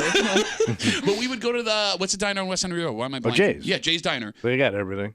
She would wake me up for Yeah. pie. Like, you've been woken up for sex? You know what's better than that? Being woken up for pie. Actual pie. Go get pie. And we would order like a whole pie. All right. And we would just eat the pie. But but like, if I saw a woman that ain't knocked up and she out nice, and she's in a pretty dress, and she's like slamming chow, that would be such a turnoff. But I mean, but you're painting a picture like she's eating it and getting it all over herself and like eating like a slob. But Not slob, but that, like that it would just be bad. bothers you if she eats a lot of food. Yeah. But it also bothers you when your wife takes home leftovers. Yes. So what do you want? I don't want to go out. Paul writes us on Instagram talking about the most epic meal you've ever seen eaten. Watch my buddy clean out an entire buffet section at a wedding reception. Damn. 8 pieces of chicken French. They had to refill the salad 2 times just for him. Over 2 pounds of pasta, 2 Delmonico steaks. Damn. Just so much I lost track. He's not fat either. He's a former wrestler and in great shape. Yeah, F that guy. He ate 2 steaks on top of all that other stuff. He had a side steak for a side Yes. steak. Double side steak. We'll take one more call, 252 WCMF. Steve's got the last word. Hey, Steve, how are you, buddy? Hey, not too bad. My wife and I invited a couple over many years ago for a spaghetti dinner, and she asked me about cooking spaghetti. She says, "You think this 5-pound box will be enough?" 5 pounds. Yeah, and I'm like, "Well, what do we usually eat?" She says, "Well, I might take half a 2-pound box, and we might eat half of that." And I said, "Yeah, the 5 pounds should be plenty." Well, my buddy came over. He devoured the 5 pounds. No, he ate 5 pounds of pasta by himself. Plus, he got 2 pounds more, and most of us didn't hardly eat anything. Wait, he ate 7 pounds of pasta. Plus meatballs like you wouldn't believe, and sauce, and 2 loaves of bread, and salad. And I'm sitting there and I'm looking at the guy. I'm like, "Are you for real?" Or I couldn't believe how bad. It's he also ate, rude. Yeah. Like they consume that much food that at somebody's point, house. 2 loaves of bread. Like that's your groceries for the week. I will say this: if you're gonna overeat at somebody's house, pasta's That's the way the to do meal it to because do that it. box Yeah. probably costs $3. Yeah, true. Fair? Yeah. Yeah. Hey, Steve, was that the last time you had that guy over for dinner? Yes, it was. I'm sorry, Steve. Thanks for the call, buddy. Have a good rest of the day. 7 pounds of I watched a guy eat. You know those really. Sometimes you get those big raviolis. Yeah. Yeah. So somebody brought some up on the show one time. They were promoting this restaurant. I was watching a guy eat those 3 at a time. Oh, like Wait, like a sandwich? No, Oh. like spear them and shove them my in his God. The face. whole ravioli? Yeah, like his face That'd be blew hard up to like a chew. trumpet player. Yeah. And he was devouring those things. And I bet you he ate 7 of those. So 7 3-stack raviolis. So that's 21 big raviolis. in a couple bites. All 3 Yeah. at a time. Yeah. His face was like a ring of fire. You know what's funny, man? Like, this conversation should be grossing everybody out, but it's making me sad that I don't eat that way anymore. But everybody's got these stories. Everybody has that story of the glutton or you the glutton. You're right, but I miss it. I want to go back to just like... Yeah, because it's You have like your cheat day? But you eat without abandon. Yes, that's a perfect way to put it. Right. Wait, no, eat with reckless abandon. Yeah. Well, you a pig. Thank you. All right, let's take a break. There is an idea, and it's been since the beginning of this country, right? That you leave the world a better place for your kids. That's the object. Right? You work hard so your kids can have it easier than you did. And things that we've learned about kids scientifically has led Fairport to make a change starting next year in the way the kids will go to school. Oh. They believe it will make things better for the kids than it was, Kimmy, for us when we went to high school. Better student. Yeah, Okay. and better overall health. This is great. Well, so then why are half of the people in this town be like, "What are you doing making these kids fun?" We're going to do it next here on CMF.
you're supposed to leave the world a better place than you found it for your children. That's the gig. And even past that, less impressive is you want things to be easier for your kids than they were for you. I mean, it's the American dream. It's what people travel to this country from other countries to do. Oh, yeah.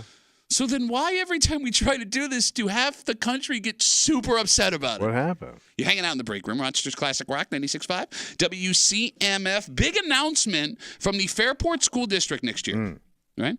So there has been a ton of research done over the last 15 years about how sleep affects teenage kids.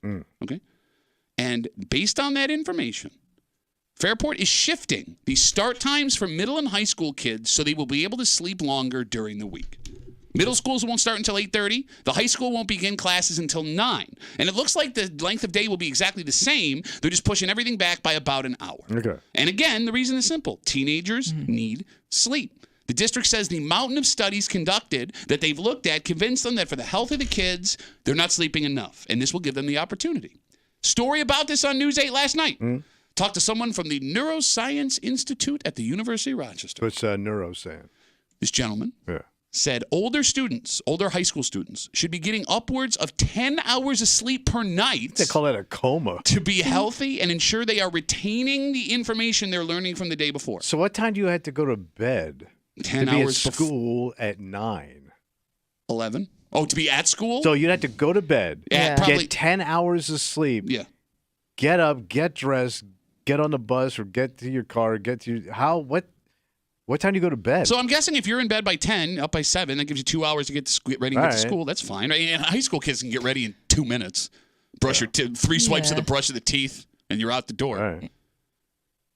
Right. Yeah. No, you're right. So despite the fact that these teenage kids, they say, need 10 hours of sleep per night to be healthy, a recent survey at Fairport found that 75% of Fairport high school students were getting less than 6 hours of sleep per night. It's got to be worse now with social media and you're up longer jerking around on your phone. So that's part of it. That plays part of it. It has to be a big part of it. Okay. Well, I was thinking, too, as a kid, if you played sports, especially in the wintertime when, like, you're fighting for gym time and things like that. I mean, there were times where, like, we didn't get out of practice or out of a game or get home from a game until like 9:30, 10 at night. So like, right to bed. No, that's just it. Right. My daughter plays hockey. She has practices where she'll be done in Fairport at 9. Yeah. So we got to go all the way back to Henrietta. She's got to eat something. She's got to get ready for the day. She's got to shower.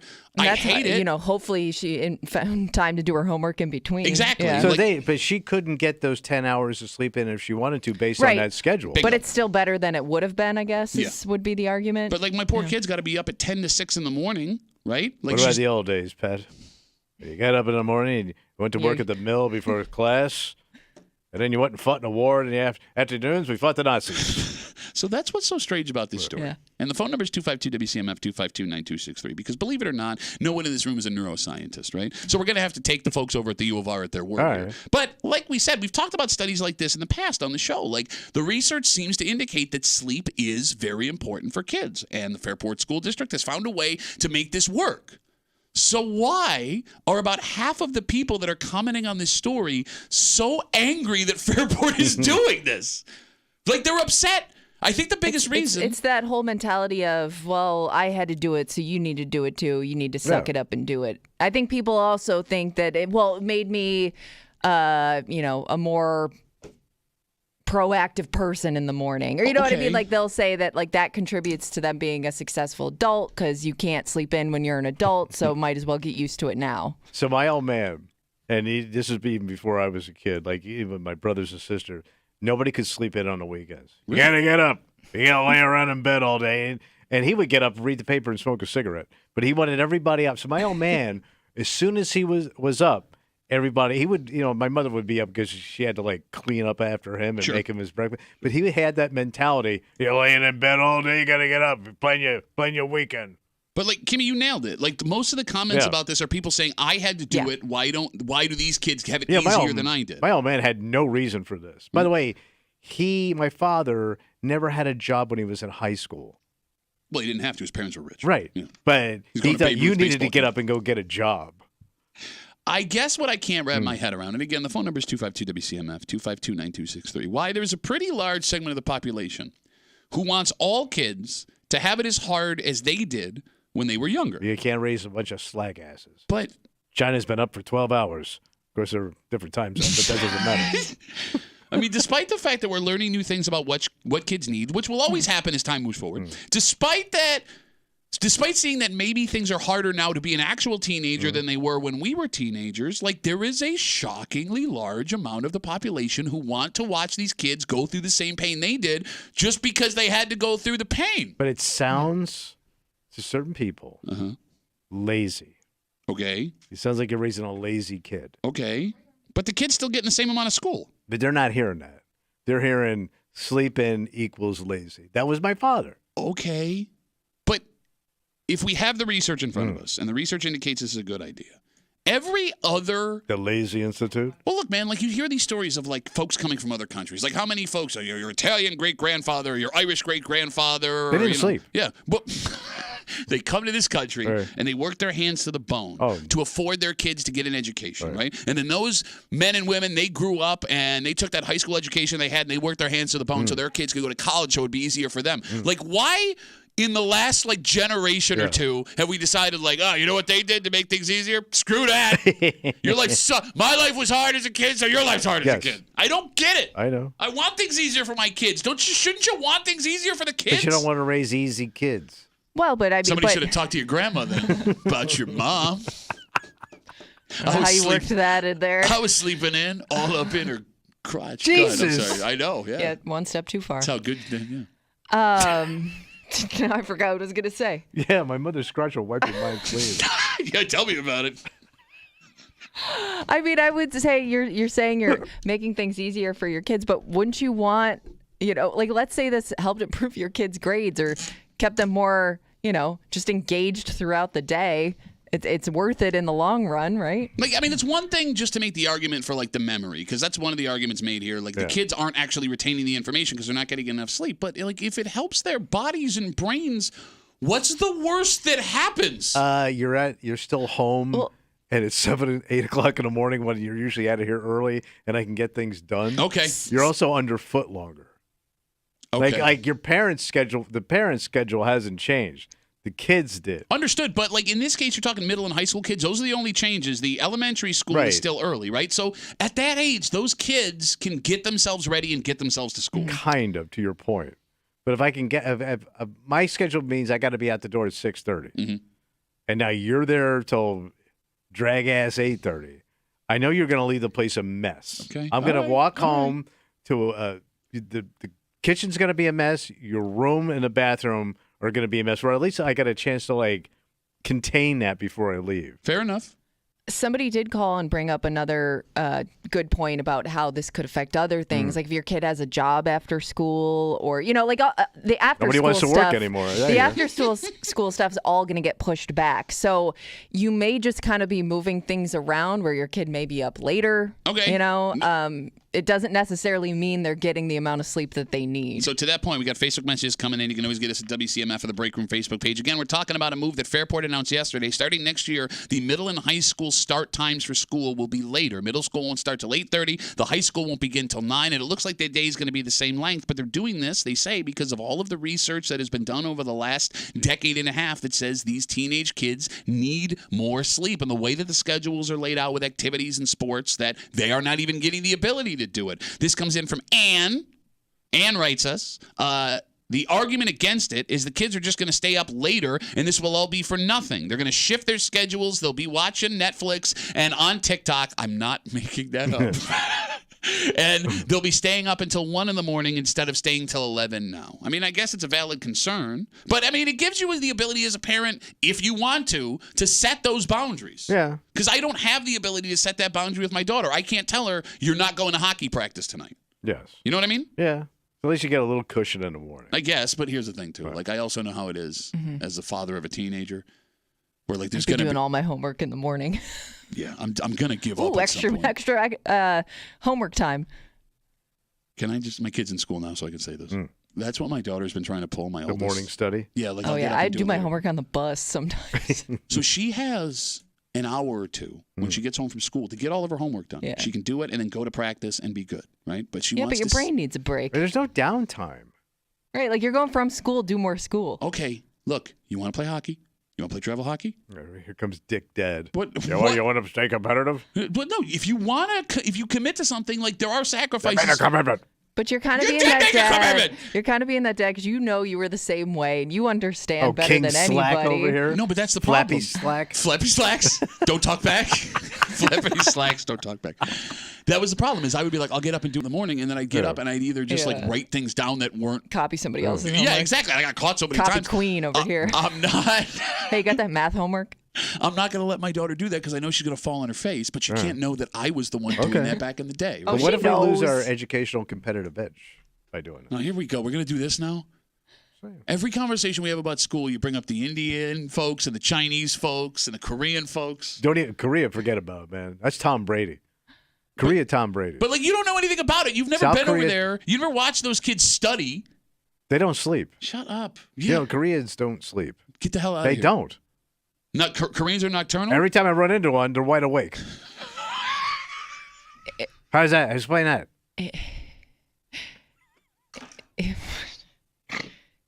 It would also suck. Logic checks out. It would also suck as a kid. I could see with the later start times, some coaches holding practice before school because I think like they already do that to an Morning extent, like practice? early workouts and things like Yeah. that. I could see coaches trying to buy time because they maybe don't have as much after school now. Kids getting up early to go do that before school, which kind of again that defeats the purpose. But again, I mean, look, the good thing here is Yeah. that with Fairport making this move, it'll be a test case for the rest of the school districts in the Well, I community. think Webster already did it. Oh, they did make that So move. yeah, somebody called and said Webster did this. I don't know if it was last year, or a Haven't couple won a years state ago. championship Since last year. Did they win? No, she just said they changed it. Oh, I last don't know year. if it was last year or a couple years Okay, ago. well, I but feel it- stupid. But it did happen. But they haven't won a state championship. Shut up. You know why? Why? Those goddamn Koreans are staring at him all night long, not sleeping. What are you doing over there? Those Korean scouts. Just why not give it a chance? Why not try it? If there's nothing that says that Fairport can't go back to the way that it was. Yeah, true. Right? Like, what's the worst thing that happens? You get a dumber child How? because they're not schooling as much. What? What? No, they No, are. they're still You in end up school the talking like same this. amount of time. Like, no, there is literally no drawback to trying this. So why not just All right. try it and quit bitching? Quit bitching. There's enough stuff to bitch about. Oh, Like, there's plenty. when a kid that isn't yours is getting up for school in a town you don't live in is not one of those things.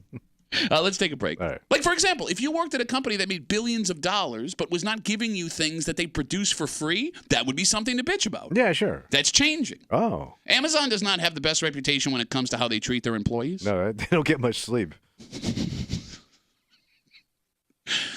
And Amazon is looking to change their reputation. Oh. So folks that work at Amazon are getting some new perks. And I know this story was to try and help their reputation, Okay. but the fact that just now Amazon employees are getting this for free, I think makes Amazon look 1,000 times worse. And we'll tell you what it is next here in the break room on 96.5 WCMF.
look, on the surface, this is good. Oh, good. And in reality, it's good. Like, these people who work hard are getting more. Good. Right? But I don't know if this company was doing it out of the kindness of their hearts. They're most likely doing it to make themselves look better. Right. And in sharing what these people are finally getting for free from their company, it makes them look so much worse. Whoa.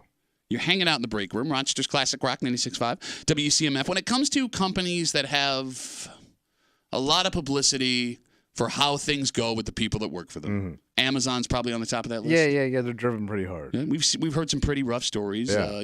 Rumors that guys are peeing in bottles while they're delivering because they can't stop. You hear stories of folks having to work hurt running through these warehouses, and it's just nonstop all day long. Bang, bang, bang, bang, bang, bang, bang. And then on top of that, there are folks who have worked there or still work there that say they're not being paid enough. There's been rumors of union busting from Amazon. It's a whole mess. Yeah.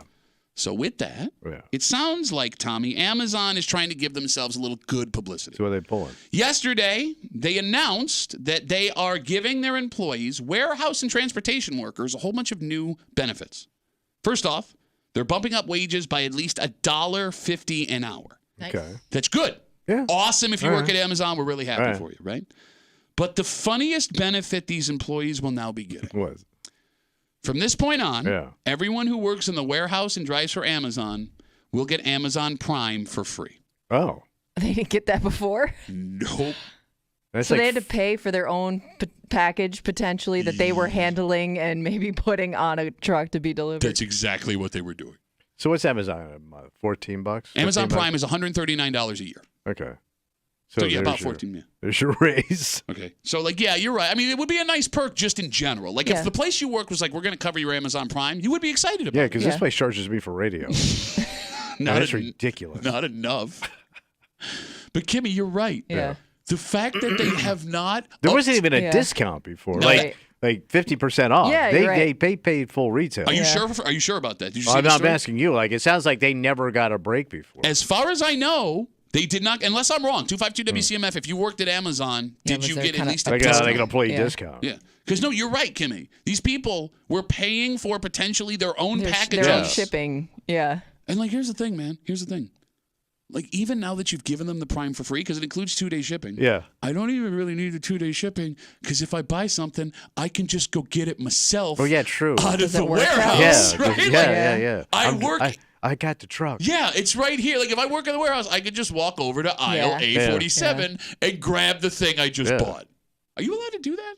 That's Probably what I was not. just It probably wondering. has to go through the Yeah. system Just so they can track it. Boop, got it. Taking it home. You know how things. Buy the book Did and then buy my book. Did Amazon not realize how bad this was going to look at doing it? Because it probably would have been Just a better. pointed it out, yeah. Yeah, like just not do it at all. Maybe raise the money, make it $2 an hour, Yeah. and keep the Prime out of it. Because now that we're finding out that how long? Could you Google how long Amazon Prime has been around for, Kimmy? Thank you, I appreciate it. For all of those years, Yeah. that you would have been forced to pay. Ugh. And your boss is in a rocket right now in outer space. Well, there are some other His rocket. services. Wait, Go ahead. Jeff Bezos is in space right now? What's No, that? yeah, he Yeah, you're right. Yeah, Yeah, it he was was his the- rocket. yeah, He's yeah. the one he You're took Shatner You're up right. on. I'm Yeah. sorry. And didn't he take? He also took it. What athlete did he take up? He's on Good Morning America. Oh, Michael Strahan. Yeah. Yeah. So he's taking up two celebrities on top of his little rocket trip. But neither of them got Amazon Prime for free, so pretty much the No, same. they paid. Yeah. by the way, it's been around since 2005. Man, 19 years. Yeah. I'm ripping you off, man. 19 years they didn't give Prime because it doesn't really cost you anything legitimately True. to give these Yeah. people free Amazon Prime. Well, I mean, I guess you're getting like the streaming with it too. Oh wow! So I get to watch shows with commercials in it. Yeah. God, And okay. I don't have time No, to you're watch right. anyway because I'm working 13 hours a day. And then you're gonna tease Thursday me. Night Football. Okay, yeah, you're right about that. But then But he's also losing. So Amazon's are they the biggest employers or Walmart? are we talking globally or nationally? Well, Amazon's global too. I believe nationally, Walmart is still the largest employer, but I don't know about globally with Amazon. Because he could lose. That's 1,000. That could be like 1 million subscriptions he's going to lose. That could cut into your jet fuel. Excuse okay. me, rocket fuel. Yeah, you're right. I'm sorry. And rocket fuel right now is ridiculous. No, it's coming down. I don't know if you saw the news. Not when I passed it. Bro, no, I'm telling you, I just watched the fuel tracker last night on News 8. Oh. Rocket fuel down 3 cents. In So I went Western by Speedway. They said it was still up. Give me I saw largest, a whole bunch of guys with their rockets getting ready to go out and party. largest employer in America is? Walmart, then Amazon. Okay. Walmart's got over 2 million. Amazon's got about 1,600,000. Okay, so Damn, they're still 400 vast, man. They're about 4. But look, it's not out of the question that within the next couple of years, the way that retail is trending in Amazon, Right. and the way that Walmart is They'll trending, be the biggest. Yeah. Could you look globally? Because it's possible Amazon is the world's largest employer. But Walmart's all over the place too. Not as much as Amazon is. But I'm always surprised where I see Walmart and go, damn, Walmart's in there. Like where?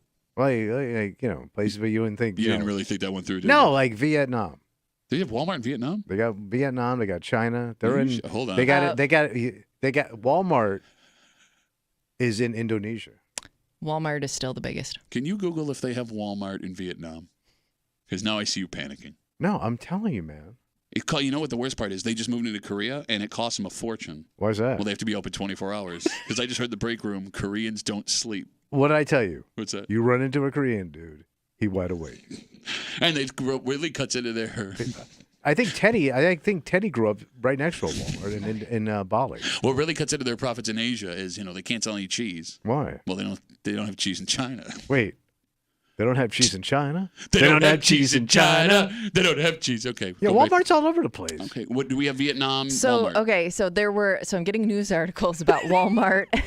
It says Walmart in Vietnam has become a reality, but that I don't know if that actually happened. This is from 2019, so Okay. who knows? So they're coming. How COVID affected things. They're going to pop their Walmart cherry. No, I do know in that Hanoi. there are countries, as we start this conversation about Amazon, they are giving new benefits to their employees. They're bumping up wages by at least $1.50 an hour for 800,000 warehouse and transportation workers. They are now offering all their employees too free Amazon Prime, which is a nice perk, except you went 19 years and didn't give your employees free Prime. Going back to the Walmart conversation, there are some places where Walmart just doesn't work. For example, this is a true story. They tried to go into Germany. Okay. And you would think that Walmart would work fine in Germany. Yeah. But they failed miserably. Why? They theorized it's because Walmart hired greeters to smile and greet people. And German Germans people don't dig that? Yeah, they're not very personable. Okay, so they didn't And they were uncomfortable. It made them so uncomfortable they didn't go to Walmart. Wow, I never found the German people very standoffish. You know, weird too when you run into German people. Again, they're all wide awake. Maybe there's a connection there. 252 WCMF 252-9263. Indonesia's #1 Walmart customer. You know it. Teddy's on CMF. Hey Teddy, how are you, buddy? Morning, Tommy. I just overheard that you mentioned about my name. What the hell's going on? I couldn't hear completely what you said. So we were having a conversation, Teddy, about where Walmart has gone into in the world. How far it's spread globally. And it turns out that there are Walmarts in Indonesia, which I did not believe. China's got them. Yeah. Teddy, were there Walmarts in Indonesia when you were there? No, I'm not sure myself, but I think I'm interested going to buy one, though. Wait, say that again? I'm interested. I'm going to buy one. I'm going to put it over there, and then I'm going to hire Tommy for the cut meat department. Would you work, Tommy, as a greeter at Teddy's your boss. Teddy's Indonesian Walmart? Yeah. I think so. Yeah, probably this is what he was going to say. I said, welcome to Walmart. Get in and then get the hell out here. Right, Tommy? Teddy, great to talk to you, buddy. Good luck on your Walmart franchise in Indonesia. Bye. Bye, Teddy. By the way, I heard my name. What are you going to talk about? I wonder how surprised we'd be, though, by companies that people work for that don't offer their service to their employees. Like, I wonder, if you're an Uber driver, do you get a discount on Uber rides? Well, that's a good question. Things like that. I wonder how maybe it's Employee not that discount? common to get the service that you work for free. Okay, you bring that up. Let's talk. Wegmans is one of the largest employers in the greater Rochester area. Oh, yeah. And they're one of the best places to work, ranked every single year, right? And there was a time, a long time ago, where they did offer employees discounts, but they don't do that anymore. Oh. So they don't get a discount. I don't believe so unless it's changed since I've been there. It was 20 years ago. Yeah. But, you're right. It is a little bit strange that you're going to work every day, watching people buy stuff, and there isn't some sort of discount for you. But, they did take care of us, like a lot of free lunches and, stuff they would give you and stuff like that. So that was cool. But, Maybe it's going away.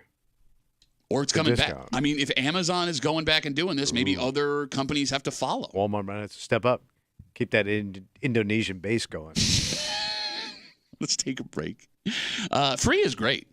Who can't afford that? Well, like you would think everybody likes free. I like zero. But, I mean, I guess maybe sometimes people get offended. Oh. All right. Wait, I'm giving you something for free and you're offended. Well, like this is a standard thing that people do for folks that are about to have kids. At least I thought it was. All right. And I don't know if I hurt this person. I don't know if I stepped on their toes. Yeah. I don't know if I embarrassed them because I didn't mean anything by offering them this. I just thought they could use them. Okay. And now it's created like a situation. Tell you the story. All right. We'll do it next here in the break room on 96.5 WCMF.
Tommy, they say the road to hell is paved with good intentions. That's a good one.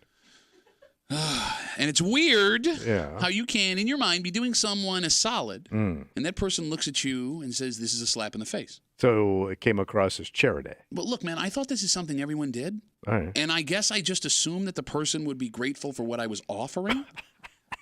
But instead, I think I've offended he and his wife. And I've been trying to spend the last week like putting all these fires out. Yeah, what'd you do, man? You're hanging out in the break room. Rochester's Classic Rock 96.5. WCMF Clapton. Clapton. The Almonds. Why do I keep saying The the Allman Almond Brothers? Brothers Band? Almonds Brothers. With milk chocolate on the side. Almond Brothers Band. Skinner. Skinner. The band Grateful Dead, Eagles, tributes to some of the greatest bands in history are coming to Fort Hill Performing Arts Center stage.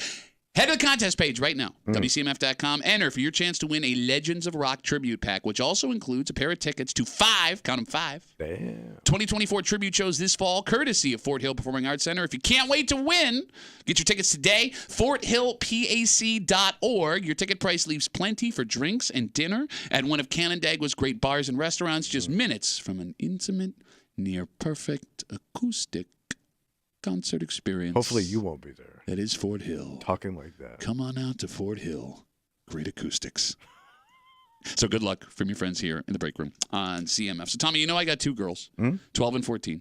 And with raising kids comes the collateral damage you collect. Well, what happened? We have garbage bags full of little girls' clothes from over the years. Okay. And we will try to give them to family members that have kids. A hand-me-down. Yeah, and they will take them and they will use them and they will love them, and then somehow they always find a way back into our really? house. They give them back? They'll give them back, and I can't be like, no, right? Huh. So look, I'm trying to get rid of them. Yeah. I don't need them. I figure everyone else can use them, and they're still in great condition. All right.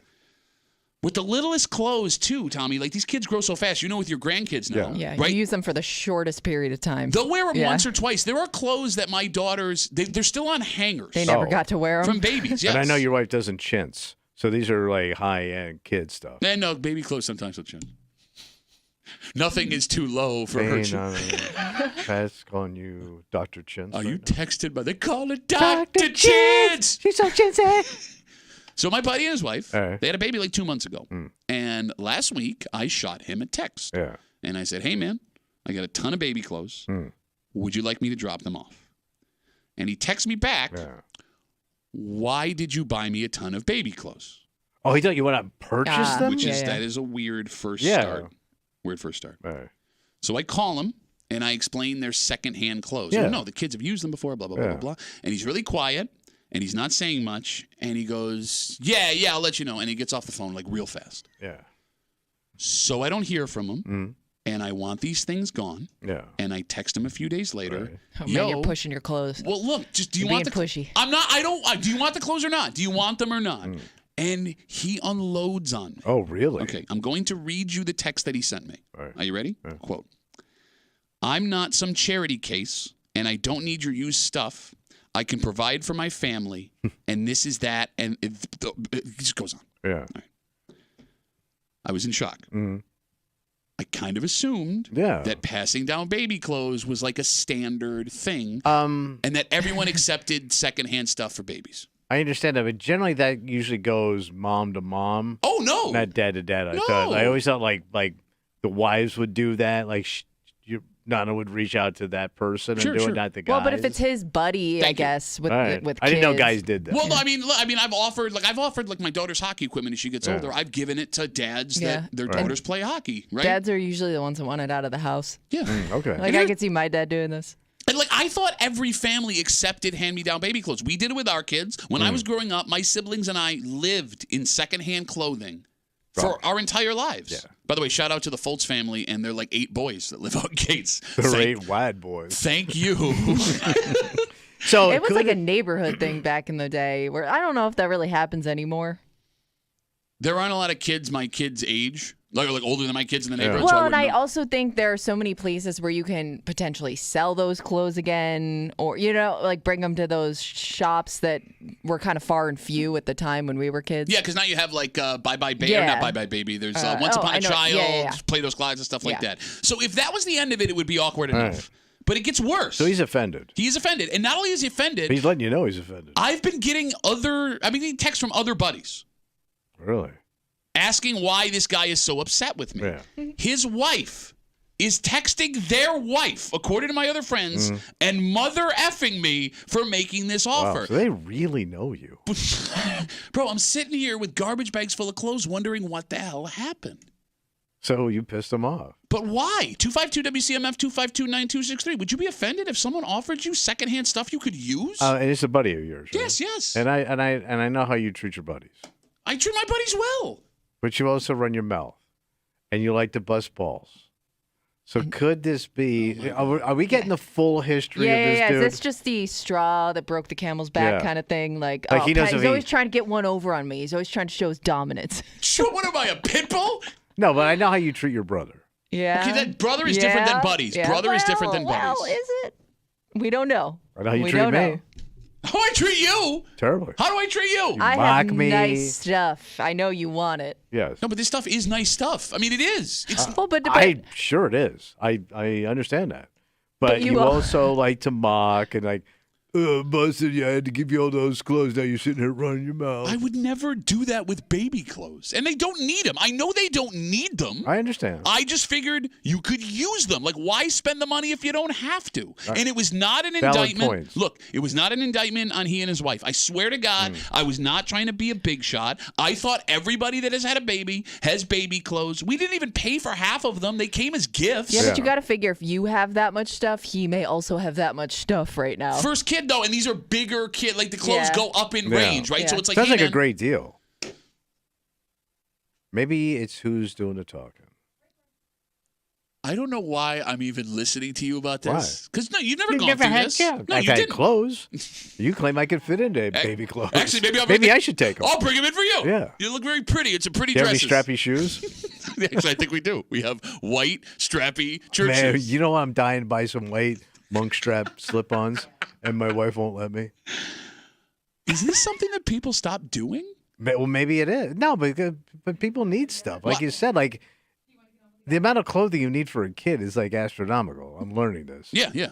Like it's almost like you got like 8 kids back there you're trying to clothe. No, like onesies, especially when they're little, right? Because they'll just puke on them and poop on them and all that you stuff. might as well like, rub them on the floor. Bingo. Like I mean, there were times, and everyone who's had a kid knows this, right? Like you'll rip through 4 or 5 onesies in a day Yeah. between blowout diapers and pukes. All right. And then, like, you know, you get baby's got to look good when mommy gets home. So, Right. like, I got to put him in, like, a nice outfit. I don't know, like, I'm trying not to be pissed because, like, they just had a baby. And Well, I they also, did kind of insult you. I'm trying to go with he's, like, sleep deprived and maybe he doesn't, like, because, you know, again, first baby, It's tough, whatever, I'm sure. whatever. And I didn't want to bring this up on the air, but F you, man. What the F, man? What the F? Yeah, the fact that they called you out on it's a little surprising. Thank you. Am I your only cool friend? You're cool? Apparently now. 252-WCMF, 252-9263. I offered my buddy some baby clothes. They just had their first baby. Had them in the house. I've given them to other people before. They always find their way back when their kids are done with them. But that's another weird thing. I don't want them back. Yeah, why would you give them back? I don't know. Does Maybe it think you're going to have another kid? Maybe that's well, that's scientifically impossible I at know, this man. point. You tie it up. Thank you, doctor. 252-WCMF. Let's talk to Bill. Hey, Billy boy, how are you? Hey, how you doing? Good. So how old is this child? About a month old or something? Yeah, between a month and 2 months. So they're still burning through the clothes that they got at the baby showers and all this other stuff. Give them like 2 or 3 months, and he realizes what diapers cost and clothes cost and all this other stuff. You know, right now he's high on his horse, like, oh, I can do this, and it'd be like, yeah, wait till the bills start racking up. I mean, but here's what Then I don't why get. is he insulted? Thank you, Bill. Like, would you be insulted by something like this? Maybe he's worried you're going to talk about it on the radio. And That's then, not going to happen. We're going to be cool about it. You got the big fancy doctor for the wife, and and he's whatever. No, But here's the I other think thing. it's- He does really well. He does really well. It was not an Oh, indictment. maybe he feels then like, if I'm doing as good as you, why would I need your clothes? But it's baby. Like you may think but you may think you're doing a little bit better than he is, but Yeah. he thinks you guys are on par. Okay, but let's do it this way. Hey, Bill, It's condescending thanks for the call, buddy. I really appreciate it. Well, with your Oshkosh bagosh. I don't think we have any Oshkosh bagosh. That's top shelf, bro. It was back in the day. Is Oshkosh bagosh still top shelf? I haven't heard of that in a while. Well, you also don't have babies. True, but I remember that people saying that all the time. Okay, so when you talk about like giving something to like a buddy and it makes you feel like you're lauding over them, well, you were visiting your brother in Charleston. Yeah. We had a discussion. Kimmy's husband built a bar in their backyard. Oh, yeah. It's very cool looking, and he needed to decorate it. And his buddies, when they found out he had a bar, started bringing him stuff. It's still going, by the way. Oh, we have Like acquired a pile of things. Like bar signs and Josh Light up stuff, right? Shout out to Three Heads. Thank you. Oh, I love those guys. Boys, I love you. Oh. Go buy a beer because they need to replace the stuff they gave to Kimmy's husband. Right. But like Kimmy, Yeah. your husband wasn't offended when they gave him this stuff. No, he was excited. Okay. Thank you. He likes something to light up when he walks into a room. There was one thing he brought out, and I go, "What is it?" And he goes, "I don't know." Oh, you don't even know what it is? Well, it looks like a birdhouse thing. I have no idea where his buddy got this from, but I'm looking at him like, "Oh yeah, what is it?" He's like, "Oh, I thought you would know." Like, I have no idea what this thing is. But it's going up. So I've never had a friend where I've been like, hey, do you want this? Or hey, I'm not going to use this anymore. Because I've done this with like hockey stuff, right? That I don't use anymore. I don't know. It's just weird. It came out of nowhere. What a dick. Yeah. Well, you could What be a jerk too, that guy and is. just based on the way you described the situation, it kind of sounds like you're being a little pushy, and by him ignoring you, it's kind of like, hey, I don't want this. Please stop asking, and you kept asking. I didn't want to, because now I'm giving them to somebody else. They're going. Yeah. And I had, because there's somebody else in my life, in my family's life, who can use these things. And I just. Because there are people who will like offer you things and you feel funny saying no because you don't want it. You don't want to be stuck with their stuff. But it's like you kind of put him in a spot where he felt like he had to say yes. But I've known this guy like 20 years. If he would have told me that, go it's after hard, yourself. it's hard to tell people no matter how long you've known But them. you would also not want to take stuff. Yeah. Oh, no, I took all the baby clothes. No, right now. You're riding high. You're going to London. You went to Kansas City this year. You've been all the hot spots. And like if somebody Kansas City, dip. if somebody said, "Hey Pat, I got this," you'd be, "Nah, I don't. I'm fine. I'm good." No, I mean, and come on, please take it. If it's something I can use, I have no problem taking free stuff. But I guess that's our point is maybe he couldn't use it. Okay. Like you had a buddy that wanted to give you free hockey stuff and you pushed back on it. Well, I just feel I wasn't offended by it though. I don't want to But feel you did push back. Yes, I don't want to feel like I'm taking advantage of friends. Right, but that guy could have also got offended saying, "How could you turn down all this great?" And you said the guy had great stuff. Oh, it was great stuff, yeah. And how you like this stuff and you don't want it. He could take an offense. But I wasn't like, yo, F you for, okay. No, I'm just no, saying. But now that guy's getting, wait, is everyone offended by what I do? Is that what you're telling me? Is everything I do, everyone gets pissed off? In here, yeah. You're very offensive. It's a delicate dance because you're right. I could see somebody, if you say I have this thing and they're like, oh, that's cool. And then you wait for them to reach out to you if they really want it. And they may feel funny reaching out to you again to bring it up because maybe he wasn't really offering. It's a weird back and forth where I can't tell if that person actually wants it or if they're just being polite. Okay, 252 WCMF. Good buddy of mine. I've known him forever. Just had his first baby like a month or two ago. He's such a baby. Well, bro, no, the baby. No, I'm pissed. I got my two girls. They still have these garbage bags of baby clothes. Okay, stop saying garbage bags of baby clothes. It doesn't sound good. And you also said these depend on multiple babies. Yes. Like you this sounds like something out. would be floating up on the shores. I mean, these are like not even secondhand, like fourth-hand baby clothes. It's funny how you guys like have this take. First of all, one says, "Where's the beef?" Every time in your mom's baby on board in your mom's panties, that's where it is. Well, that would also be beef. Oh, it's Wendy? Look, first of all, every set of used baby clothes it comes in a garbage bag. It's like a federal law that if you are getting used baby clothes, they come in a garbage bag. Second, it's no problem to use clothes that have been used on 3 or 4 babies. I know that sounds stupid, but that's like a standard thing. Yes, if you're running a relief society. If you're running Save the Children. No, bro, I'm telling you, there are at least 10 things. There are at least 10 articles of clothing in these bags that still have the tags on them. All right. 252 WCMF. Let's talk to. But I offer these things. He gets offended. He texts me back like, "No, I'll let you know." I call him because there's somebody else who I can give them to, and he unloads on me. He unloads on me. What you think I'm not some charity case. You're already mocking him on the radio. Don't be a dick. They're doing it more. He's being a dick. You said it again. You're mad that he doesn't want your stuff. No, I is don't what care this that he. comes No, down I to. don't care that he doesn't want it. I'm offended. Okay. He was offended. You're offended that he's offended, but if he said no, you'd also kind of be offended Well, that he I'd didn't be want like, what your do you think? You're stuff. better than me? But that's a whole other Okay, argument. all right. Mike's on CMF. Hey, Mikey, how are you, buddy? Good. Hey, my wife and I are raising our granddaughter and everything. We've given garbage bags. I'll back you up, Duffy. Garbage bags are nothing to give to families that need. They have little kids. They have need clothes and everything. They're maybe hard, on money and everything. No, see, now you're We've making me given- sound like a dick because, you don't have to be hard on it. It's like, why spend the money if you don't need Right, to, right? right. But go Right. ahead, Mike. I'm sorry. Right. I agree with it. If they need it, they need it. They've called us back and everything. They're happy as hell that they get the clothes. There's a lot of clothes their kids could use. There's absolutely nothing wrong with it. Thank you. Mike gets it. I don't know why my buddy doesn't get it. He's even getting 5-star reviews. Thank you. Thank you. And Mike, tell Tommy it's okay to put your baby in clothes that 3 to 5 babies have already worn. Had Hey, blowouts Tommy. in. It's great. It's great. Thank you, Mike. Thank you, man. Have a child. Don't encourage Tommy to No, have a we child. don't do Thanks, that. Mike. Have a good rest of the day. Have a child. Do not have a child. I'm pretty sure I can't. 252 WCMF. Let's talk to Pete. Hey, Petey, how are you, buddy?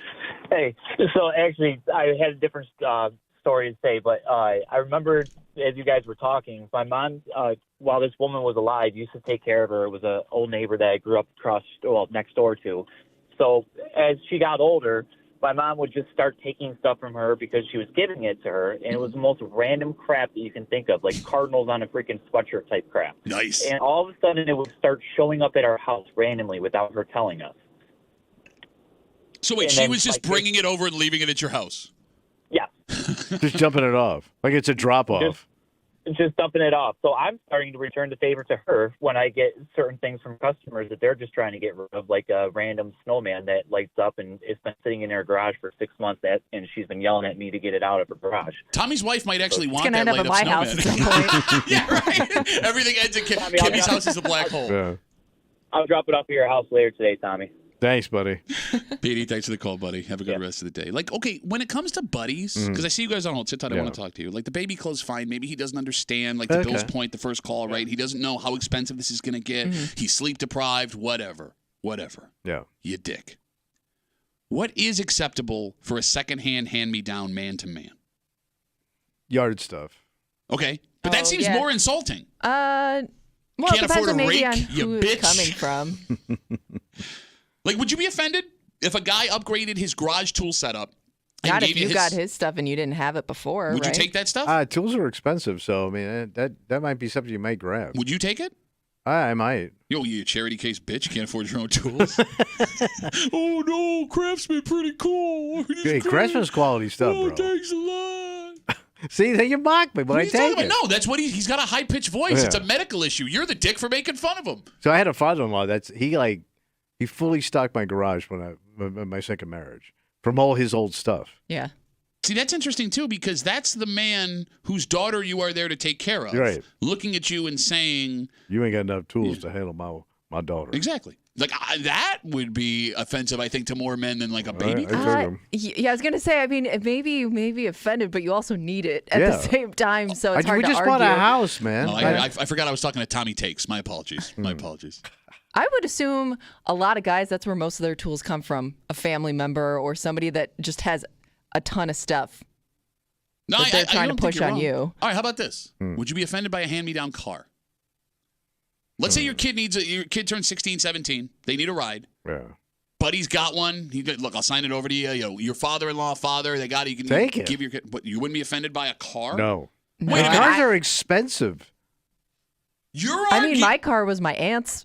She gave you a car? Well, no, She was I'm in the saying, back seat. well, actually, my parents, She died 2 days ago. My dad did buy it from her, but it But was a you- family member. It was a family member hand-me-down. And your old man essentially. don't spend, so it wasn't like he dropped a I lot don't of know bank what on he that actually Nova. spent on it. Her dad's catching strays in here for no reason. Cheap ass. Give me dad. Shit's dad. I just find it weird how Yeah. you made an argument for 10 minutes that Yeah. I was being offensive offering baby clothes. Yet you would not be offended, nor do Car? you think people would be offended if they had a car given to them. Man, I would take a deal on a car for sure. That is way more of a, I'm in a better spot than you, please take the car. I don't even need this vehicle, please, go ahead. And there's tools in the back I for think most take people would Tommy. be happy to take that for their kid. Yeah, and a dead ant. 252 WCMF. We'll take one more call again. A buddy of mine just had his first kid like a month or two ago. I got garbage bags full of baby clothes. I give them away. They keep finding their way back. There's a bunch of stuff that's still new. I text him, do you want them? He goes, I'll let you know. So there's someone else that my friends of our family could use them, but I offered him first. So I go text him, hey, man, do you want the clothes or not? He texts me back, he unloads on me. I'm not a charity case. I've had a baby for like 6 weeks. I know everything about everything. Why isn't he taking these clothes? And then his wife starts mother effing me to our friends. Yeah. I'm getting texts from other buddies. I'm kind of digging these people. Shut up. Ashley's got the last word on CMF. Hey, Ash, how are you? Hi, Duff. I just wanted to say quick, just let the baby get a little bit older. Sometimes when it's a brand new baby, everyone's really excited. They want to put all new things on their brand new first kid. If they end up having a second kid, they're going to turn around and tell you, hey, man, I'm real sorry. I should have taken all those clothes. We could have used all of them. All right, so here's what I'll do. I'll be like, oh, you want them? You want them? And I'll go, just come over and grab them. And then here's They're gone now. No. Better than Ashley. What are See, we gonna do? you don't live the level of petty that I live. Yeah, it's pretty petty. You are not Petty LaBelle, all right? Right. I will invite him over. I'll be like, yeah, I got him in the driveway. And when he pulls in, I go, oh, these clothes right here? But see, here's what he doesn't know is I've already doused the clothes in lighter fluid. Oh, and geez. as he walks up to them, where's your clothes now, buddy? You want these clothes? I thought you were going to go with the itching powder or something. One other quick thing, though, too. Itchy babies. Right here in Gates, you can drop off your clothes for this whole month for a free clothing giveaway. Oh, well, so here's the thing. We actually have another family that took the clothes. It's not the fact that I didn't want the clothes. It's just the fact that he didn't want the clothes that bothered me. Yes. Yeah. But Got thank you, it. Ashley. If anyone's if anyone has stuff, because I'm also getting Instagram messages from a ton of people saying, we have clothes we can't get rid of. Where can those people drop that stuff Yes, off? Gates Library this whole month. Gates Library. Oh, you might look who got quiet all of a sudden. Here, Tommy's always got jokes about the West I know, but that's Side. great. That's great they do it at the library. Why is that? Plenty of parking. Not tied up with thinkers. Ashley, thanks for the call. When's the last time you went to the library to not get a Starbucks? No. He probably had to. No, we did have to with the baby. Let's take a break. They got baby book? Yeah, they got baby books. I forgot about baby book. How was it? I've never read a baby book. Every book you've ever been able to read No, I is like a baby book. I know. I'm digging baby book, man. I'm like Einstein. I could rip through those things in like a minute. Let's take a break. Speaking of higher education, the Wall Street Journal put out their annual list of the top 500 colleges in America. Okay. And all four of the major schools here in the greater Rochester area made the cut. We ranked. Yes. That makes sense. Out of 500 colleges? Out of the 500 best in America, 4 of them reside in Monroe County. That's impressive. And here's the thing. There's usually a fight for the top 2 colleges here in Rochester, which is what makes this list and the way it falls down so surprising. And we'll tell you all about it next here in the break room on CMF.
When you think Rochester, New York, you think a community of learned folk. Oh, yeah. All right. Maybe Smarties. Not. Maybe not. But we do have great colleges here in the greater Rochester area. So great, in fact, that four of them, are among the top 500 in America. That's very impressive. That being said, not the one you would think. Oh, really? Is leading the pack. I don't think not the one we would think. Ooh. You think? All right, I don't know. You're hanging out in the break room, Rochester's Classic Rock 96.5, WCMF. So yesterday we got the list of the Wall Street Journal's best colleges in America, and they ranked them from 1 down to 500. Now, I want you to keep in mind here, just making this list is impressive because there are almost 4,000 public and private colleges, like colleges you would think of, not like Bryant and Stratton, in America. Okay. And that's not even counting two-year community college. Just straight up regular college. Yeah, so this would be... Four-year schools. Yeah, Any four-year school. These would be in the top 10% of colleges in the country. 4 of them are in Monroe County. Wow. So we have the ranking, at least according to where they would fall in Rochester. Tommy, based on what you know and how good the schools are here, who's good, who's not, who do you think the number 1 college in Rochester would be? I would say RIT. Okay, RIT is a good guess. Engineering school, hard to get into. They got great video game programs. I mean, they're doing amazing things over there. They're the future of education. Yes, yeah, good guess. And robotics. Yes, you're wrong. And AI. It's got to be U of R then. Okay, U of R, a very hard college to get into. They attract a ton That's of... 1 and 2. Not Gotta cheap. be. Yeah, no, very expensive. Very expensive. Yeah. And they're attached to the University of Rochester Medical Center, strong hospital. You got a lot of Everybody's dollars sick. coming through. Yeah. Yeah, you got it. No, wrong there, too. Wait. They didn't... They're on the list. Man, what busted-ass college snuck in? The number 1 college on the Wall Street Journal's top 500 schools in Rochester is St. John Fisher University. They ranked 277. All right. Nice. Then came the U of R at 316, RIT at 318. So U of R and RIT are neck and neck according to these. And then NAS came in at 478. Ooh, man, you just got in, You still bro. made the top Barely, 500. dude. But you just snuck in. You still made the top 500. All right. Okay. One sneezing you out. No, I don't want to sound... I thought you were going to put Brockport in there, No, too. Brockport did not make the list. Brockport interesting. did not make the list. But then again, we did talk... never mind. Geneseo, I always thought would be up there, Yeah, too. and I would think, well, I guess that wouldn't be in Monroe No, but I County, mean, though. Geneseo, I didn't see Geneseo on the Interesting. top 500, but I Because, could be wrong. so I was then really they looking must for not. Rochester. I didn't know if affordability was factored into that too, because those are all the most expensive schools in Rochester. It just says the best. Yeah. It says the best. So And- Fisher gets the bragging rights. yeah, for number 1 in Rochester. All right. Okay, I don't mean to sound disrespectful. This is surprising, right? No. Between like the facilities they have there, it's a Great beautiful facilities. campus. Great facilities. Campus is beautiful. Campus is beautiful. I guess I'm using it anecdotally here, right, on a case-by-case basis. I would also think the better the school, the tougher it is to get into, and I don't know. I've never heard of St. John Fisher being a really hard school to get into. Okay, so there's that. But let's talk about people we know That went to Fisher. Quality people. Yes, I know a lot. And Yeah, do you too. know, as do I. As do I. Also know those. They're all over the place. Uh-huh. They're at the top. Yep. Top. Yep. And, whoa, boy, are you on the bottom. It is amazing. You are absolutely right. I know Fisher is not inexpensive, so I mean, It's a beautiful financially- campus. No, I'm saying like, it costs a lot to go there. Yeah. So I mean, that would make sense that if you're charging a lot of money, it's a place people want to be, so it must be a good school. I wonder how the U of R people and the RIT people feel about this. I think you're pissed. I mean, there is more prestige. At least it felt like that way to those two schools in Rochester, right? I don't know anybody that went through, not that I know that many, that went to RIT and U of R that are busted. You don't know a single person that went to U of R. Oh, yes, I do. My wife did residency there. Okay. Does not count. I also know other people than you. Name one. I can't name the person. You don't know anybody. Nobody who went to the U of R I don't want to drop a name. would ever dream of associating with you. Well, they don't associate with me anymore because their husband went across the street. But I don't want to say names. But you can't think of one busted RIT U of R graduate. No, I'll be honest. I man. can give you buckets of those of Fisher that bottomed out. Okay, and I guess that's what it comes down to is I guess Fisher felt like more of a, I guess blue collar school is the wrong way to put it. But it's not. And they have a fantastic nursing program over there that churn Yeah. out a ton of people. So the odds are Pharmaceutical. you know somebody that has gone to Fisher. And I Right. guess But I know that but they're all over the place. Yeah. But I guess in my stupid head, if I'm friends with you and you did something, what you did can't be great. Right. If you won't associate with me because of like the education that you have, it must be a better education. I'm guessing. And maybe I'm wrong there. Hmm. 252-WCMF, 252-9263. According to the Wall Street Journal, they're top 500 schools in America, colleges. Fisher is the #1 school in the greater Rochester area, followed by U of R, RIT, and then Nazareth. Jeremy's on CMF, the smartest guy we know. The kid's sharp. Sure. Hey, Jeremy. If I'm the smartest guy you know, you need more people. We're dumb, Jeremy. Listen, I know. I listen, and I get dumber. Did you see the Wall Street Journal's 2 main factors for this study? Well, now I feel but even I'm sure dumber. you did, Jeremy. What do you got, Jeremy? The number 1 is how likely you are to graduate on time with a 4-year degree. Okay. Number 2 is how likely your salary is to be impacted after you graduate, i.e., how much money you can make. Gotcha. So those are the 2 main drivers here. And I don't know anything about St. John Fisher University. I went to Brockport, cheap school. You know, I'm a cheap guy, and I guess I'm not doing all that well. So I don't know what my point is. No, but Jeremy, You got lost in thought there. Now that you brought that up, okay, ability to get in. I'm sorry. So it was Ability to graduate in 4 graduate years. in 4 years, Yeah, and yeah. then what you're going to make afterwards. I mean, look, there is a prestige that comes with a higher name school, right? I see U of R, I'm impressed. I see RIT, I'm impressed. But to the point that Jeremy just made about how they're measuring it, what you want from your kid is them in and out as fast as possible, because that's less money for you to spend, and them to be able to take care of themselves when they get out. But we know a bunch of people that went through Right. Fisher that are busted. Okay, but maybe things are different than they were when right, guys, maybe- when But to your everyone you point- worked with went to Fisher. But if there are a lot of people from Fisher graduating, you know, in pharmaceuticals, things like that, like those people are really up in the Okay. the get out of school and Yeah, but- salary. You know what I mean? Look at the U of R and RIT with medical and engineer. Yeah, I that's mean, true. That is true. Yeah, so where did Fisher rank on this list? Fisher was at 277 in the country. So that's basically right in the middle of the bell curve, right in the 50% mark. So I guess that makes sense. It's average. You know, you're not going to get a Harvard. Like I said, I don't know anything about Fisher. You're not going to get a Harvard, and you're not going to get what's on the other end, DeVry or something like that. You know, you're right in the middle. So congratulations for us. We're average. See you, dicks. Okay, bye, Jeremy. I'll take but no, average. hold on. No, we wouldn't be average, but this is the type 500 Yeah, school. Fisher was good. Well, I'm saying, but he's saying the middle of the 500. Of the top 500. Yeah. Which Oh, that's the top again, these colleges are in the top 10% of colleges in America based on how many colleges we have. But wait a minute, if Fisher is like right in the middle, and okay, we're average, congratulations, that means U of R, RIT, and NAS, when it comes to the top 500, would be the below average. Which doesn't sound right It to doesn't me. make sense to me at all. No. What the hell do we Again, like those others, like U of R, RIT, harder to get into. we think? And you're Maybe going to it's walk out with a changed. more impressive degree, I would think, going through a medical college. But well, it's not. U of R is not a medical college. No. They have a No, medical but they have a program. yeah. They have a program. Fisher also has medical programs.